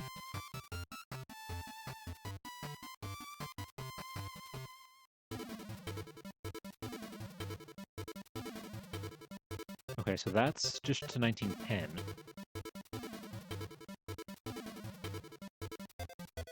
We know by 1917 or 1918 they're living in Connecticut. So let's try, okay, so 1911 to 1920.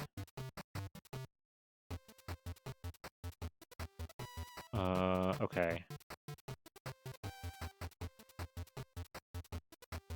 So we got a few here. Most of them are from 1911.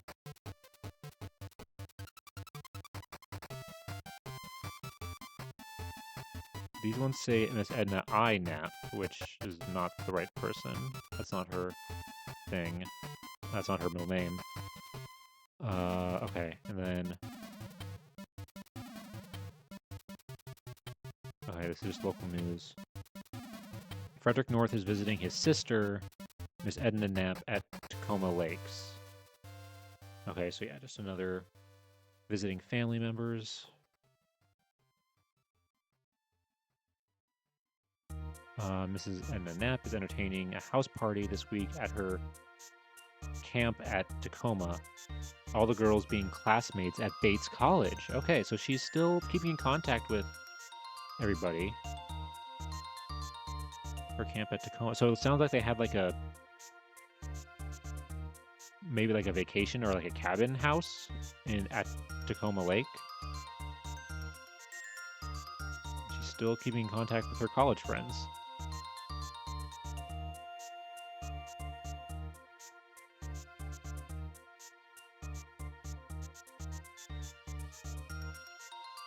Okay, let's see. Okay, Miss Edna Knapp from Tacoma Lake. Okay, so maybe she's actually living there. Oh, no, sorry, from Tacoma Lake. So maybe that's like... I think that might be meaning, like, she's living there.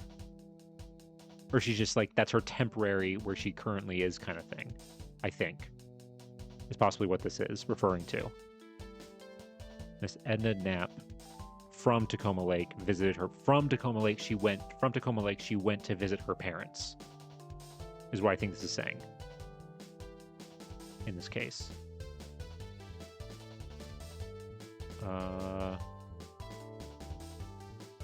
Is this another one of her visiting relatives? Is that a North Nap, Tacoma Lake, has been visiting relatives, yeah. Okay.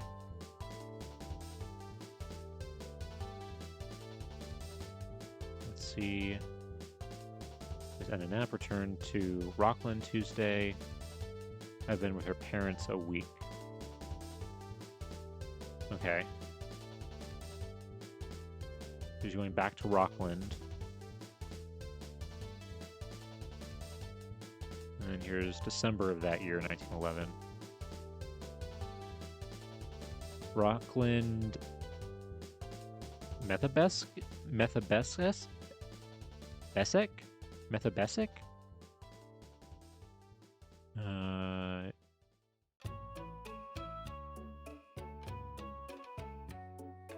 Mrs. Edna Knapp gave a paper on Christian missions of Japan, with selections from letters written by a young woman of Japan to friends.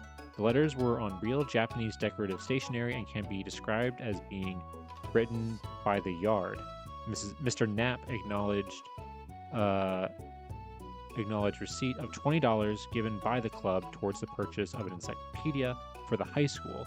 The next meeting will be with Miss Edna Knapp, December 15th. Oh, okay, so she's like in like a club kind of thing. Okay.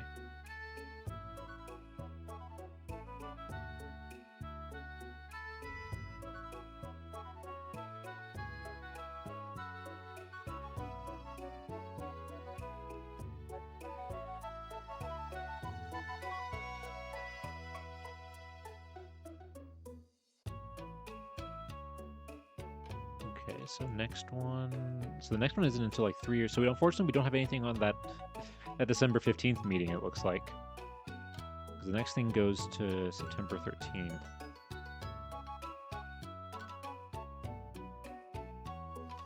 Miss Edna Knapp and daughter Frances left Thursday from their home in Nutley, New Jersey. This might... Hold on. What's the name of her daughter? No, she does have a daughter named Frances.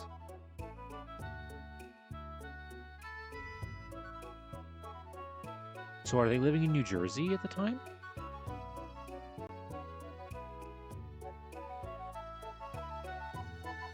Huh. Hold on. What's this other one say?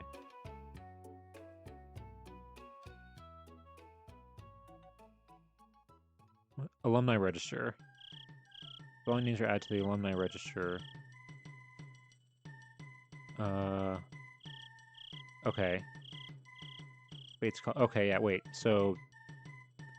Edna North Knapp for Newark, New Jersey. Okay, wow, so they're in New Jersey now. So before going to Connecticut, they went to New Jersey. Okay. That's good to know.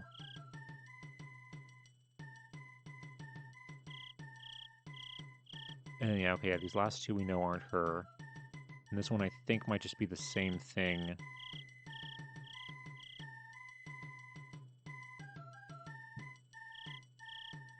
Okay, yeah, the Tau Delta Kappa Club of the class of 1904, Bates College, held a reunion at the New DeWitt during commencement week, and she was there. Yeah, Nutley, New Jersey. Okay, yeah, so she's... So they moved to New Jersey. And that's the last... 1914 is the last thing we see of her here. Okay, hold on. So now if I click on New Jersey and get rid of the main ones.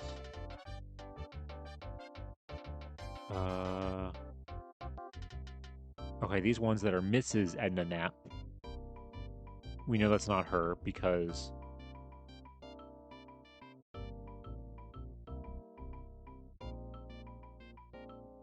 Yeah, because...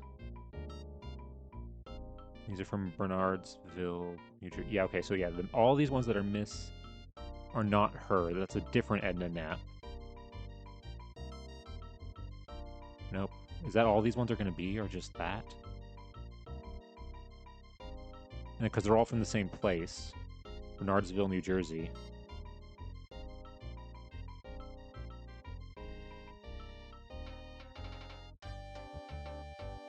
We can. I think it's safe to assume that because these are all from Bernardsville, that these are all referring to the same Edna Knapp.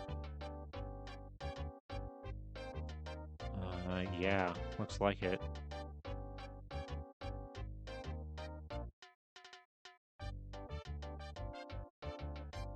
Oh, hold on. What is this one? Well, this is 1919. We know at this point they're not living in New Jersey anymore. And into the rest of the 28th instinct. Edna M. Knapp, beloved wife of John Knapp and daughter of Mary. Okay, nope. That's not her. So it looks like we don't have anything then for her in New Jersey. Okay. So let's now instead go to Connecticut and see what's there. And a B Knapp, and a B Knapp, and a B Knapp. Miss Edna Whit. Okay, no, that's not. Well, okay, so nothing then for Connecticut. What if I put...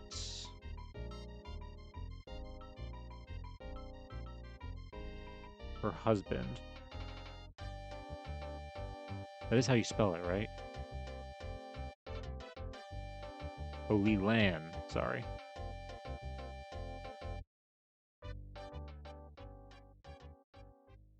Nothing.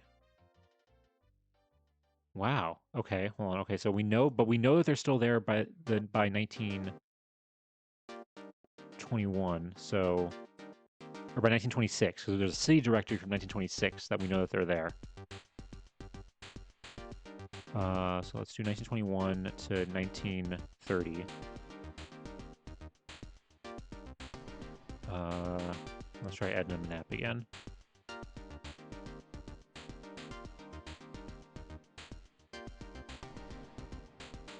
Okay. Okay, Mrs. Edna Knapp is not her. And Edna Knapp.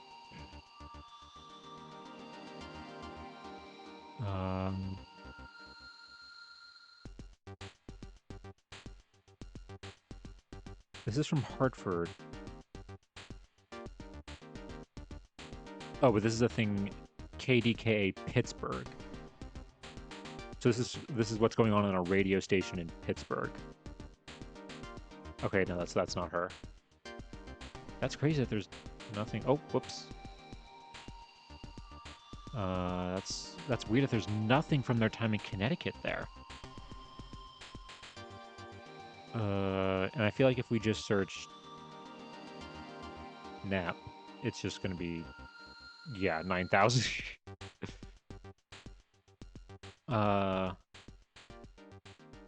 Cause, yeah, Leland P. Knapp.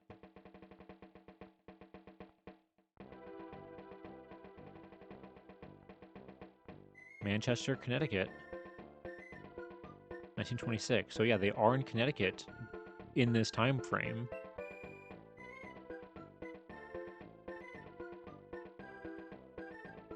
But Leland doesn't show up.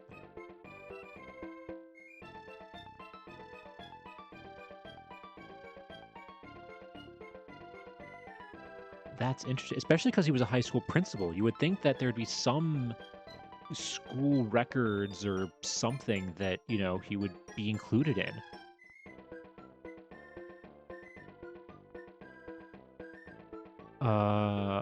Okay.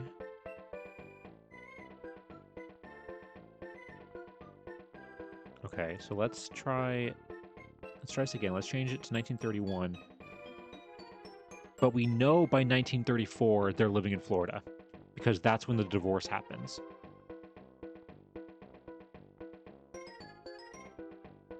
Let's just do 1934.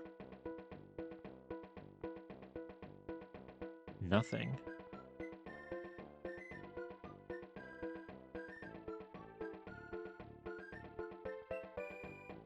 Still nothing. Wow. Okay, so let's change it to Florida.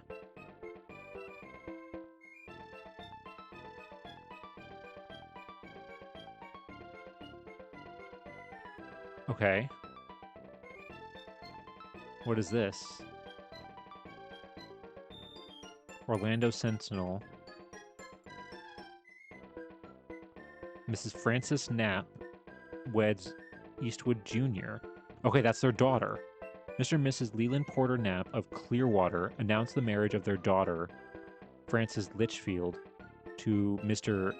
H. Palmer Eastwood Jr., son of Mr. and Mrs.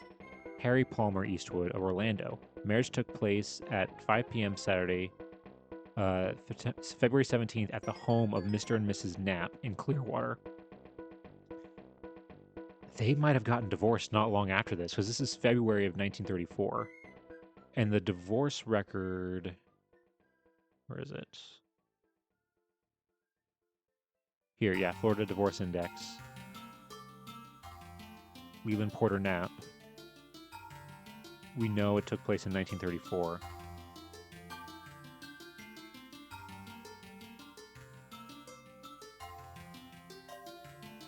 Yeah, okay. Or maybe they were in the middle of it. I don't know. It's hard to say with the information that we got.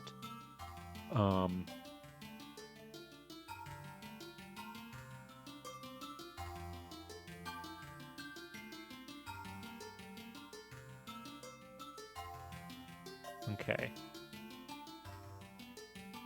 Because, yeah, that's the same one. Let's try Edna.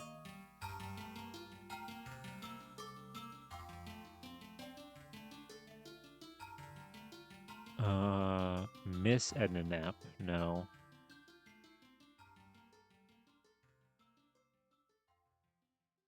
Hold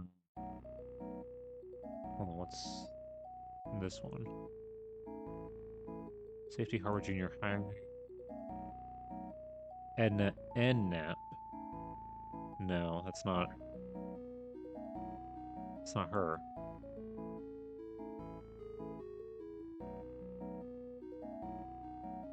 Okay, wait, hold on. St. Petersburg. What's this one?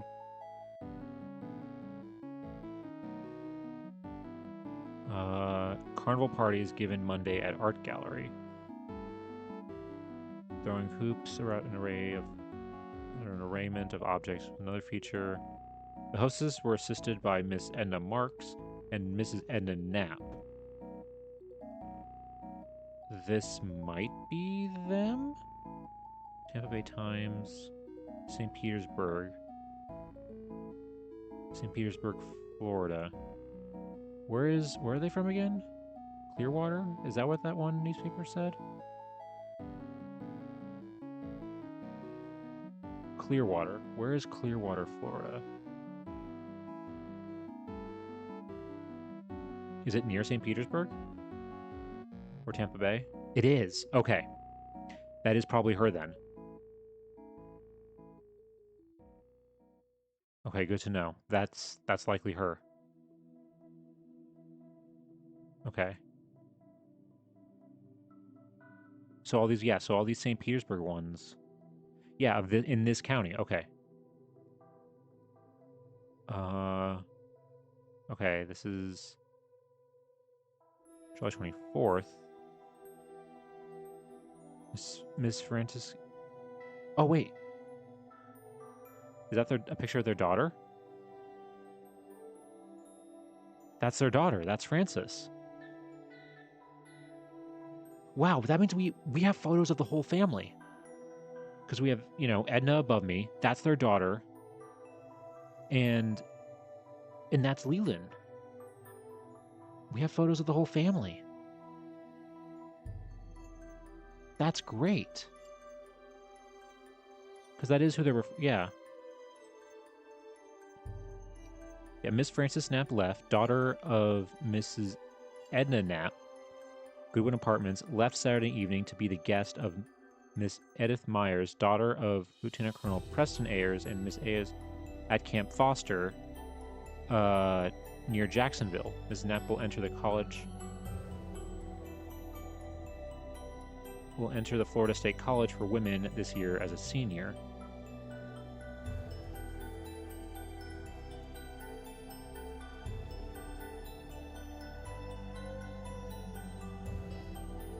Wow, that's her.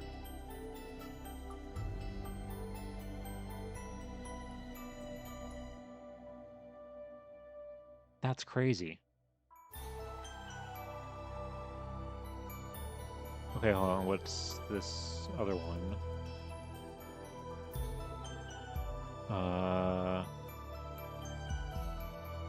House party given by AOP sorority. Guests were... Okay, so she's on the guest list of this event.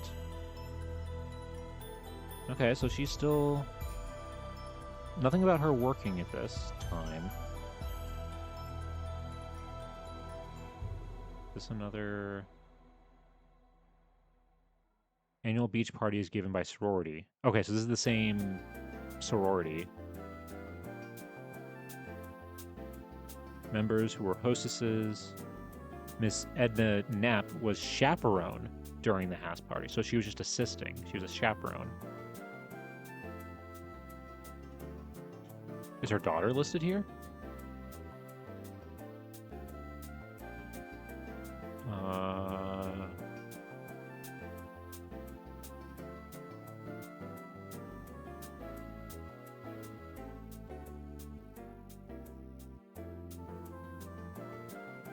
I don't see her. I thought maybe her daughter would be listed here, but I don't see her.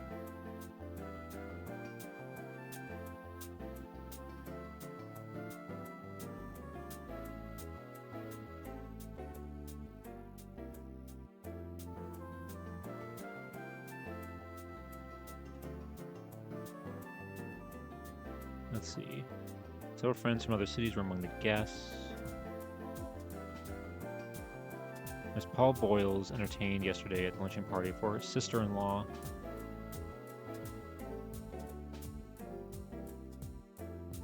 Okay.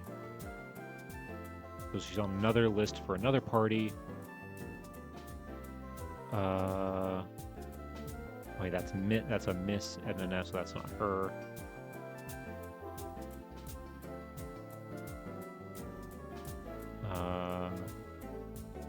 Another... Or is that the same party? That's the same party.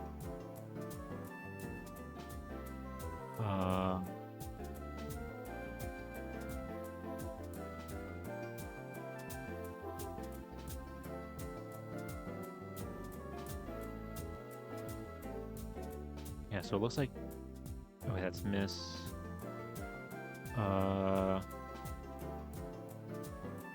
This is another party list. Christmas party at Goodwin Apartments. Okay, so they must have been...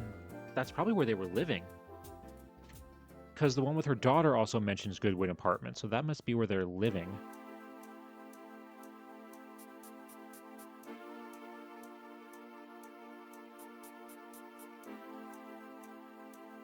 Miss Frances Knapp. Daughter has been a member of Alpha Phi for 4 years. She's completed her degree at the Bachelor of Arts in College of Arts and Sciences, her concentration being accomplished in philosophy.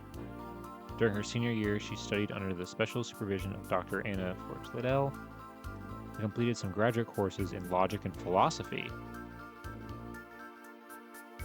Mrs. Knapp will attend the Commencement Week program in Tallahassee. Wow, okay, so they're... That's cool that...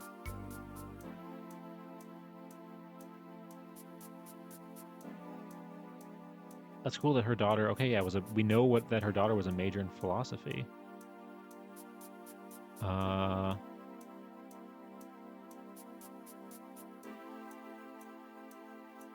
What's this one? Miss... Okay, hold on. Miss Edna Knapp of this city and Clearwater leaves Saturday for a visit to Maine to return to this city early in September.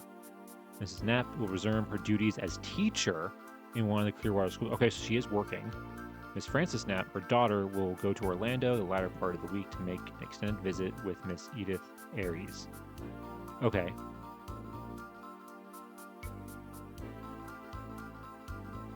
And then this is her returning. So yeah, so...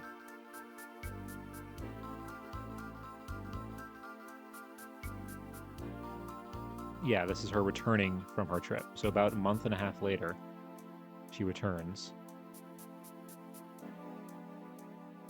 Let's see, what about this one? Miss Edna Knapp of Clearwater is spending the weekend in St. Petersburg visiting friends. Mrs. Knapp is a teacher in the Clearwater High School. Okay. So she is teaching during this time. And then this is 1934. District 2, Clearwater. Okay, senior high, principal, all these people.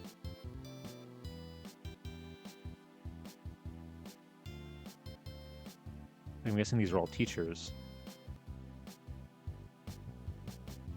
Yeah, so she was a teacher at the high school. And this one is August 1934. Ms. Clearwater has returned home. Okay, so there's nothing about the divorce here. If I put Leland, because if he was a principal or something,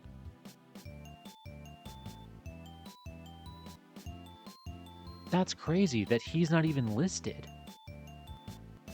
There's like nothing for him, but ton for Edna.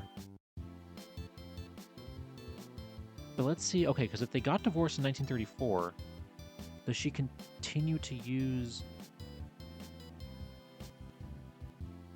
Oh, okay, so 1940.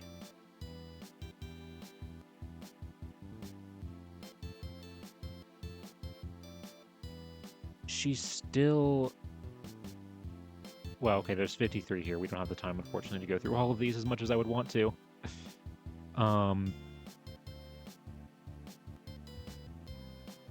It still says that she's married.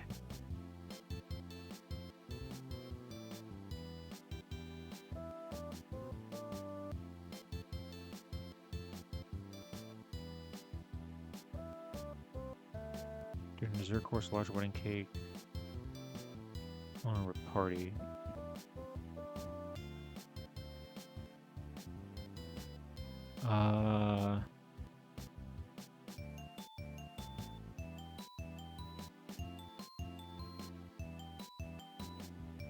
Oh, wait.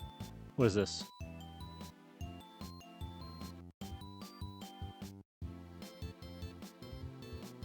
Oh, this isn't her. And then Louise Knapp Caldwell has filed for divorce. I thought that was going to be her.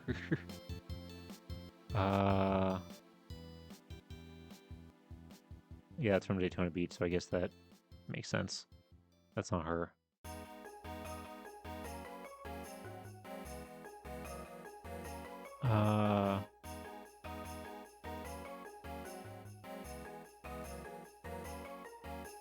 Yeah, it shows her being married. She's still...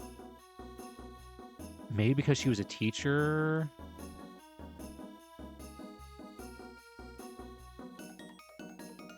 Maybe because she was a teacher, she didn't want to, like, you know, have a... Yeah, because this is definitely her. This is in 1939. This is supposedly 5 years after they got their divorce. Clearwater teachers reappointed. Yeah, senior high. And then M. Knapp, that's her. Maybe she kept the divorce a secret.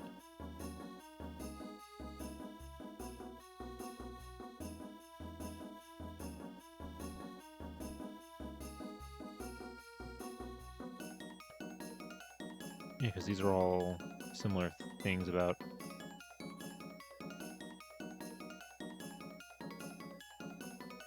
Moral has named the following students to serve as professors for the second term. Okay, yeah. So that's crazy that she's still using her... It's the N and M's that we know for sure are her. Guests from other towns. Yeah.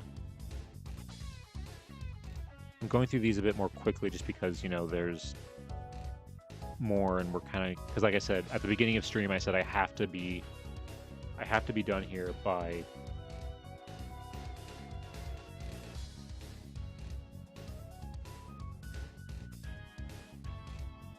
I do have to be done before 9:30. Okay.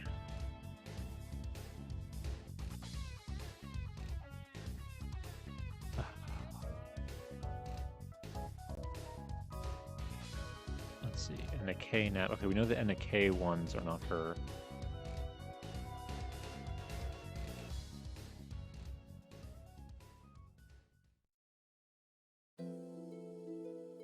And in PTA host a card party. Winning prizes at Bridge were Miss Edna Knapp. Here we go. Bridge is something that like comes up every time we've researched, specifically when we've researched women on these streams, almost every time we see them in the newspaper for like a bridge a bridge competition or a bridge event. It's like inevitable that happens at some point. Okay. Okay, so there's nothing... She still goes by her married name, even though she was divorced. There is one specific event that I do want to see if there is something...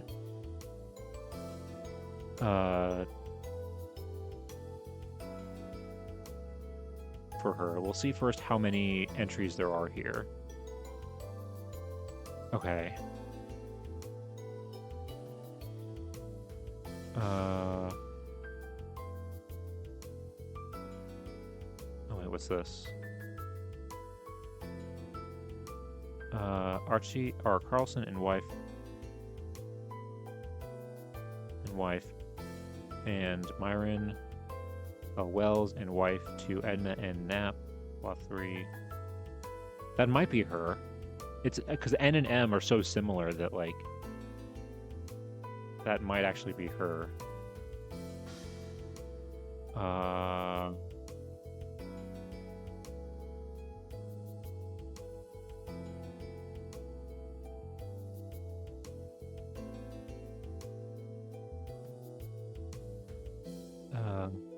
Oh wait, hold on. What's this one? This looks like a picture. Clearwater students visit Times. 17 Clearwater High School students, members of the school's journal class, and 2 instructors, Mr. Alf Meadows and Miss Edna Knapp, were conducted through the Times plant last night to learn the functions of various departments of the daily newspaper. Oh wait, is she... no, that looks like a photo of just the students. Yeah, that's just the students. Dang, I was hoping that we get a picture of her.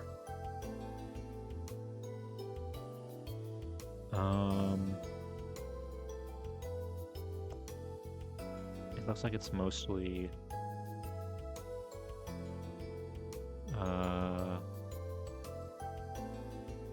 we're in charge as chaperone. Okay, so she was a chaperone for a school event. So yeah, so she's very much like, she is a teacher and in school during this time still.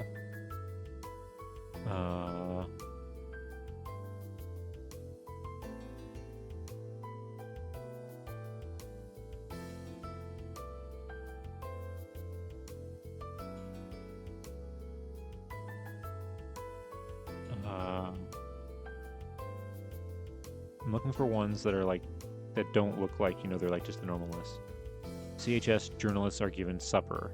The supper meeting was held at the home of Miss Edna Knapp, 317 San Salvador Drive, Dunedin, for the members of the Edna North Nap chapter. Oh, that's why her middle name is N in some of these.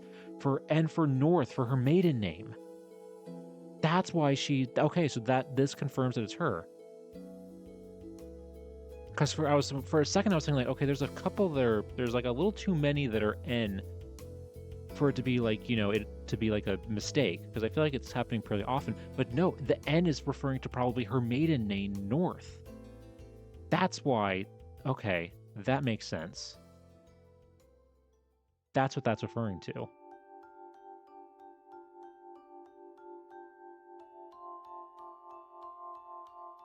Okay.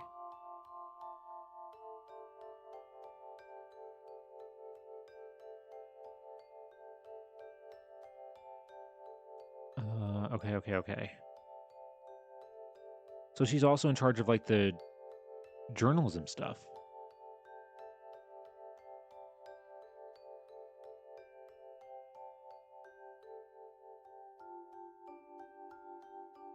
Okay. Hold on, wait, what year?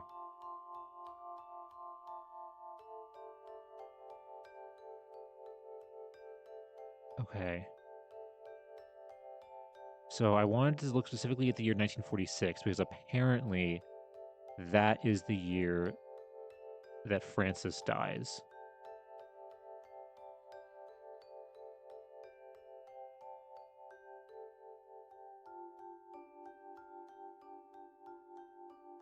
And I wanted to see if there was anything in the newspaper, because I thought maybe, okay, they'll list her.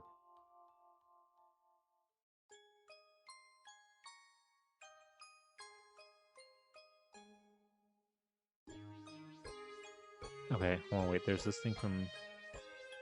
This says something interesting, hold on. Clearwater teacher hurt as car skids. Okay, 2 Clearwater school teachers were injured tonight as their car skidded and turned over on State Road 60, 7 miles west of Lake Wales. Miss Lois Morse, 62, driver of the car, suffered back injuries and probably broken ribs. And Miss Edna Knapp, 65, suffered a broken left leg. Ms. Morse told State Patrolman West that she was traveling west about 45 miles an hour when the car skidded on a wet wooden planking of Long Bridge. She said she lost control and the car turned over 3 times. The injured women were taken to Clearwater Hospital in an ambulance tonight. Dang, so she got in a bad car. Broke her leg. Ugh, that is rough.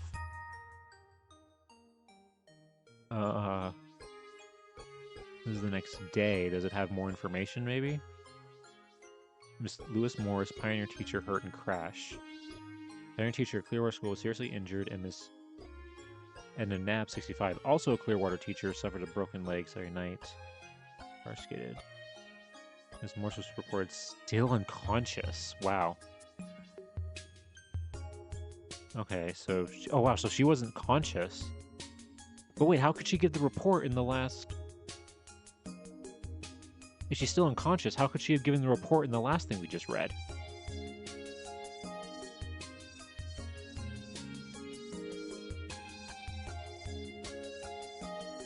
Huh. Hold on. What is this?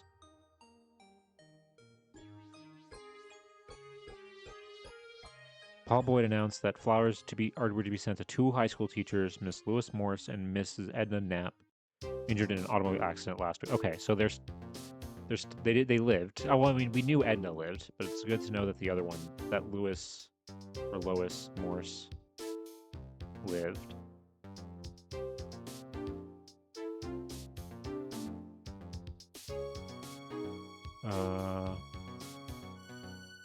Hey, wait, what's this one? Miss Edna Knapp, senior high school teacher who was in 2 weeks ago, has improved enough to return to her home.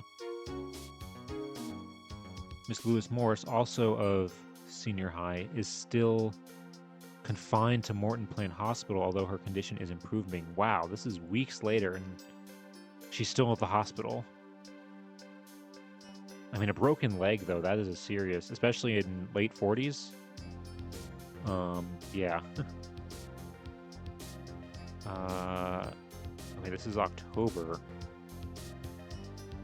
Middle school will hold the first meeting at the home of Miss Anna Knapp.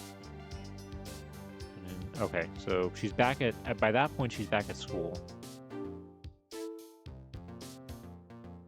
So by October, she's definitely back, because this says... Okay, Kenneth Walters is replacing Miss Edna Knapp, senior high school English teacher, for the remainder of the year. Ms. Knapp has not sufficiently recovered from her illness to return this semester. Okay.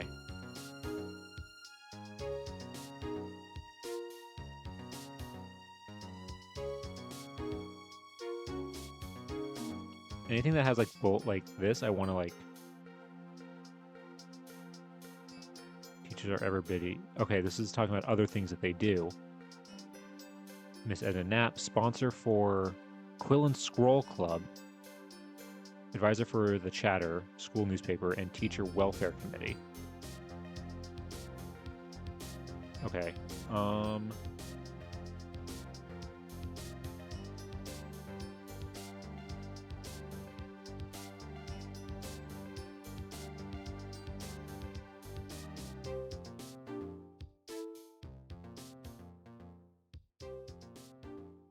Let's see.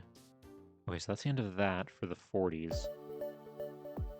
Again, 1946, there's nothing on her daughter.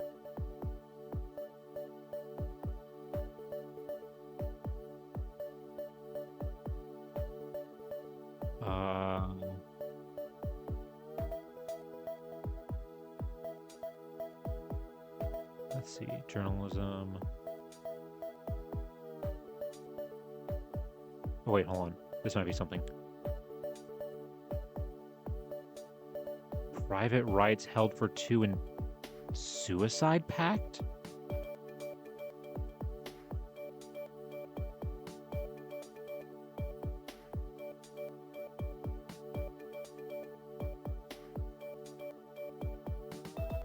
Oh, man.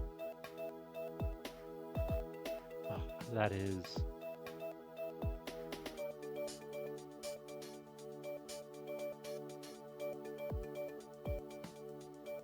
That is really, really depressing. Private rights held for two in suicide pact.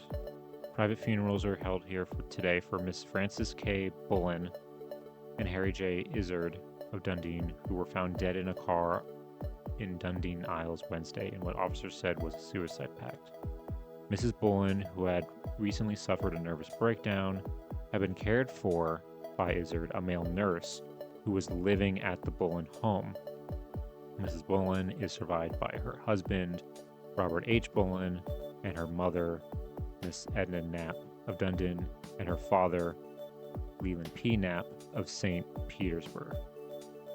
Izard, who recently was divorced, was a native of England and served with the British Army in World War I. He was a former commander of the Canadian Legion post at Pontiac, Michigan. Man. You know, unfortunately, that's how these, stories go sometimes. You have fun high moments, and then you have moments of tragedy like this.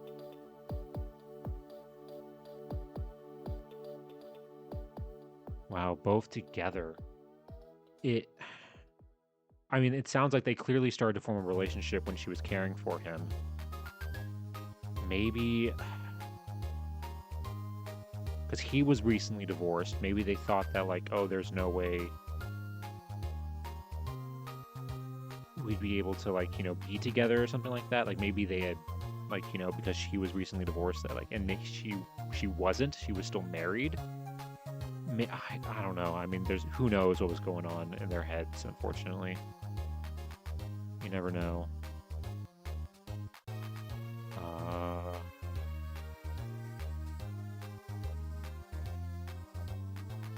Okay, wait, so I think this is possibly more... Oh, wait. This is more about it.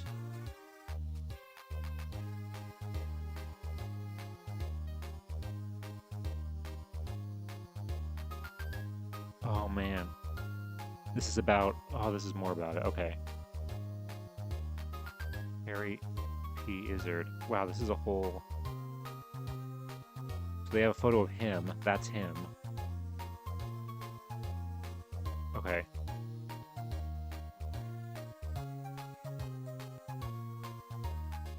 Locked in tight death embrace, the bodies of Miss Frances K. Bullen, 34, of 317 San Salvador Drive, and Harry P. Izzard, 46, male nurse, were found yesterday morning about 10:45 in the back seat of Izzard's automobile in an unfrequented section of Dundon Isles.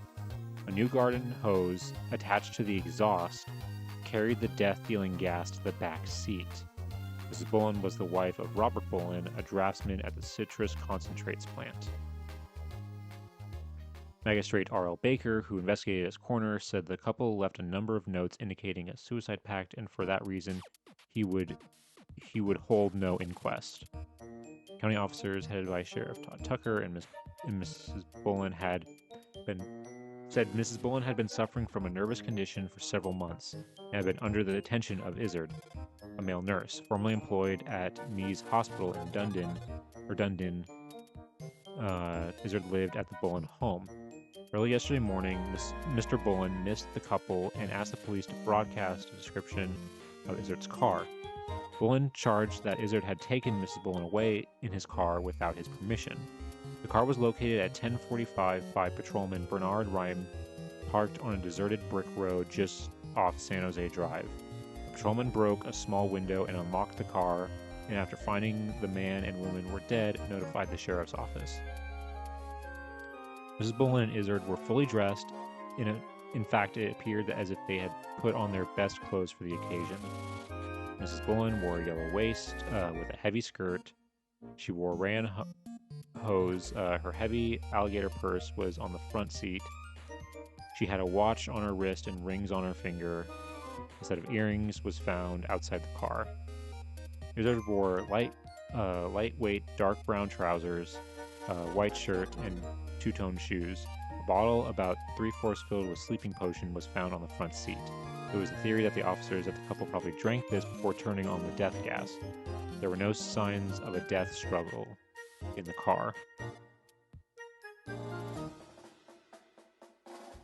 Ms. Bullen had just returned from Asheville, where she had been a patient at the Highland Sanitarium. Ms. Bullen graduated from Florida State College for Women, where she earned an AB degree. She was the daughter of Miss Edna Knapp of Clearwater. She was born in Miami and came to Clearwater and Dundon about 4.5 years ago. She was married to Bullen in June 1941. Izzard, a veteran of World War I, served with the British Army, was a member of the Canadian Legion. He came to this country from England about 2.5 years ago. At the time of his death, he was an alien. Although he had applied for nationalization papers, he had been employed for several months as a nurse for Mrs. Bullen. Izzard's wife, Agnes, obtained divorce from him March 26. He was ordered to start paying her $50 a month. They were married in 1931.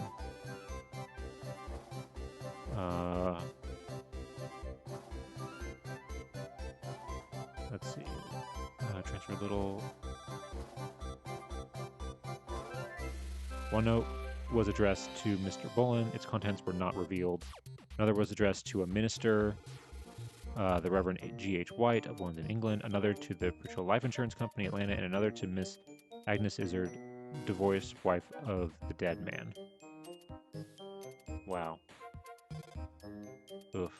This is definitely a dark note to end on. And I do need to start wrapping this up soon. And I want to end it with, hopefully we can find one specific thing. There are definitely probably more. Let's just see real quick. 1965. Oops.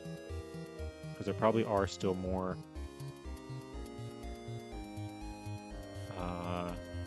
Oh wow, there's actually not that much. Oh whoops, not 1965. Yeah, 48.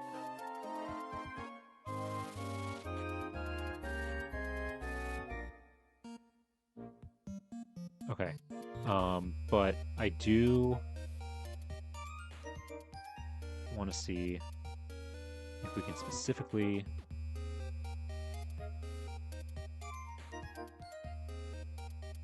find her picture. Okay, here we go. Because I want to end on this. Miss Edna M. Knapp. Miss Edna North Knapp of 317 San Salvador Drive died yesterday. She was born in Auburn, Maine, and came here in 1925 from Manchester, Connecticut. She was a retired school teacher and taught at Clearwater High School for 20 years. She was head of the head of the English department for 10 years. Survivors include a sister, Miss Merle Thomas, Madison, Maine. Wow, so she didn't. So that was all that was left, was just her sister by the time she passed away. Yeah, because this is all just the same article. Wow.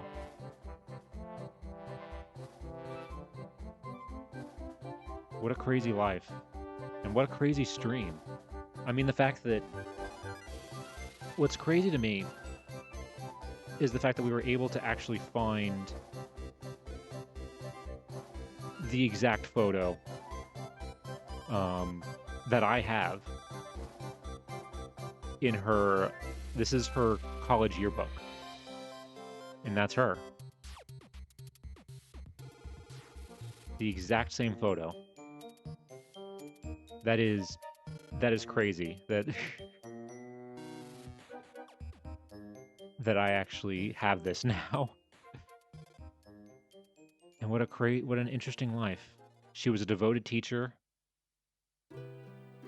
Helped, who knows how many kids, she was an English teacher specifically, but also journalism. So who knows how many kids she inspired to pursue similar paths or similar careers.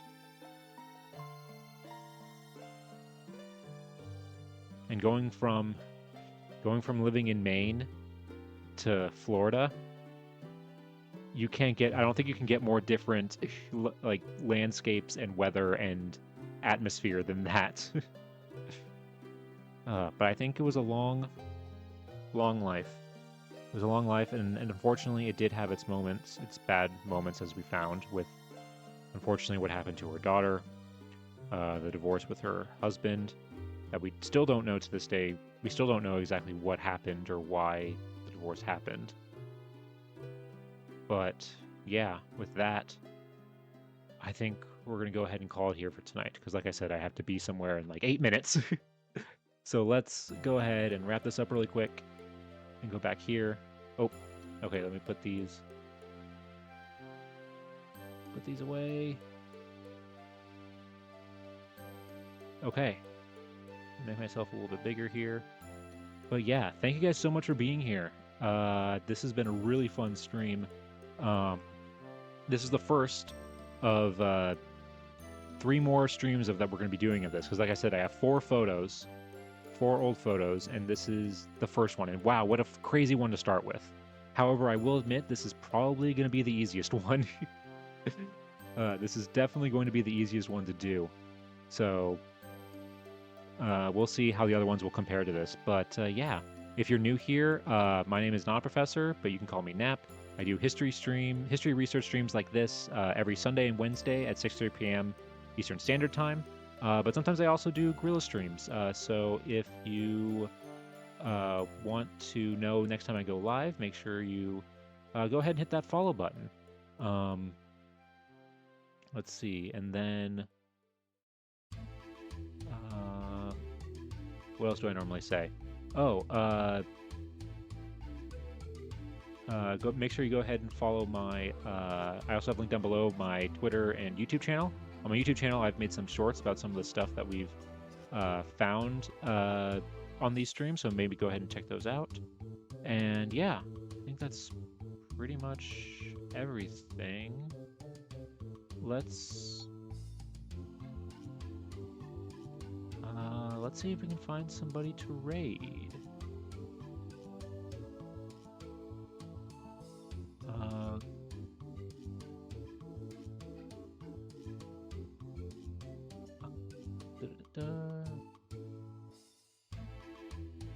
Let's see.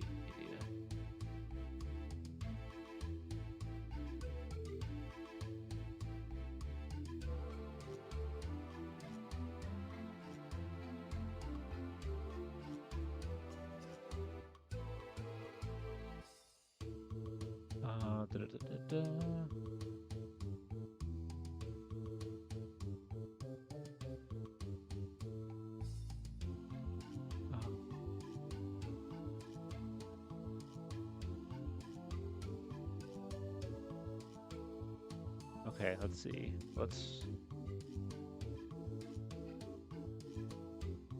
go ahead.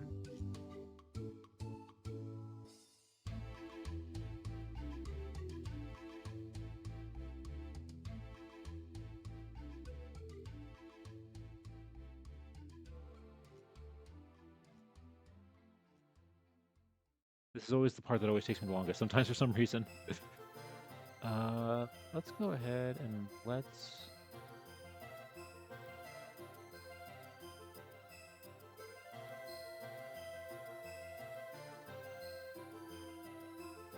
go ahead and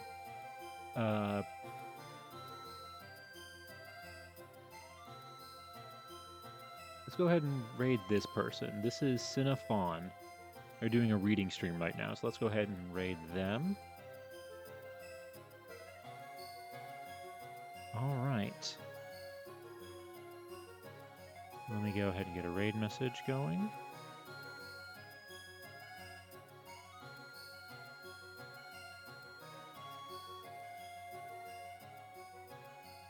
Get this raid message going.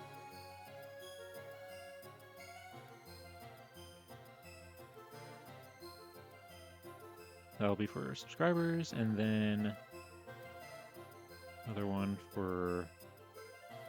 Oop. And another one for followers.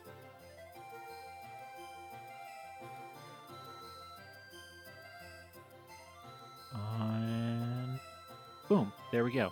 All right, so yeah, thank you guys so much again for being here. I hope you have a great rest of your evening or day wherever you are.